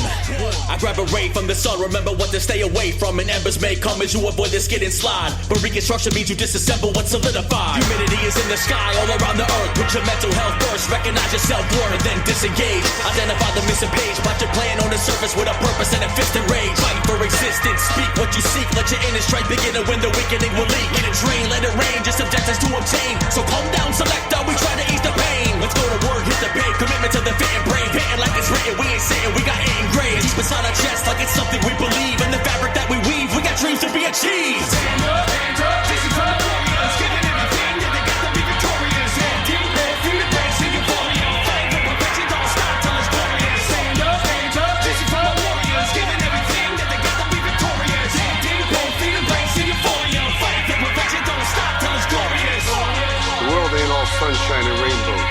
You, me, or nobody is gonna hit as hard as life. But it ain't about how hard you hit. It's about how hard you can get hit and keep moving forward. How much you can take and keep moving forward. That's how winning is done. I can't lie, love it when I just stack face to face with my opponents. The walls to my back, yo, I'll pick up the slack. Different clinic in the hustle. My actions speak louder than gunpowder in the muzzle. So bring a grave digger with a much bigger shovel. Cause I refuse to buckle. Hands up, clench the knuckles. Brains, muscle, balls, heart, gaze, struggle, and never fall apart. I ain't arrived just to rap about rainbows. We smash it with the passion inside that makes the brain glow. The dreams you envisioned, way off in the distance, and eluded capability and had show resistance. Well, now they're yours. Reach out and hold them tight. Approach the darkness with a never-ending light. We're valiant, so let's valorize the great. Retaliate against the hater, reimagine fate. Stand up, this is from the warriors. Giving everything that they got to be victorious. Stand deep, feet the race, and you fall in your fight. The perfection don't stop till it's glorious. Stand up, this is from the warriors. Giving everything that they got to be victorious. Stand deep, feet the race, and you fall in your fight. The perfection don't stop till it's glorious.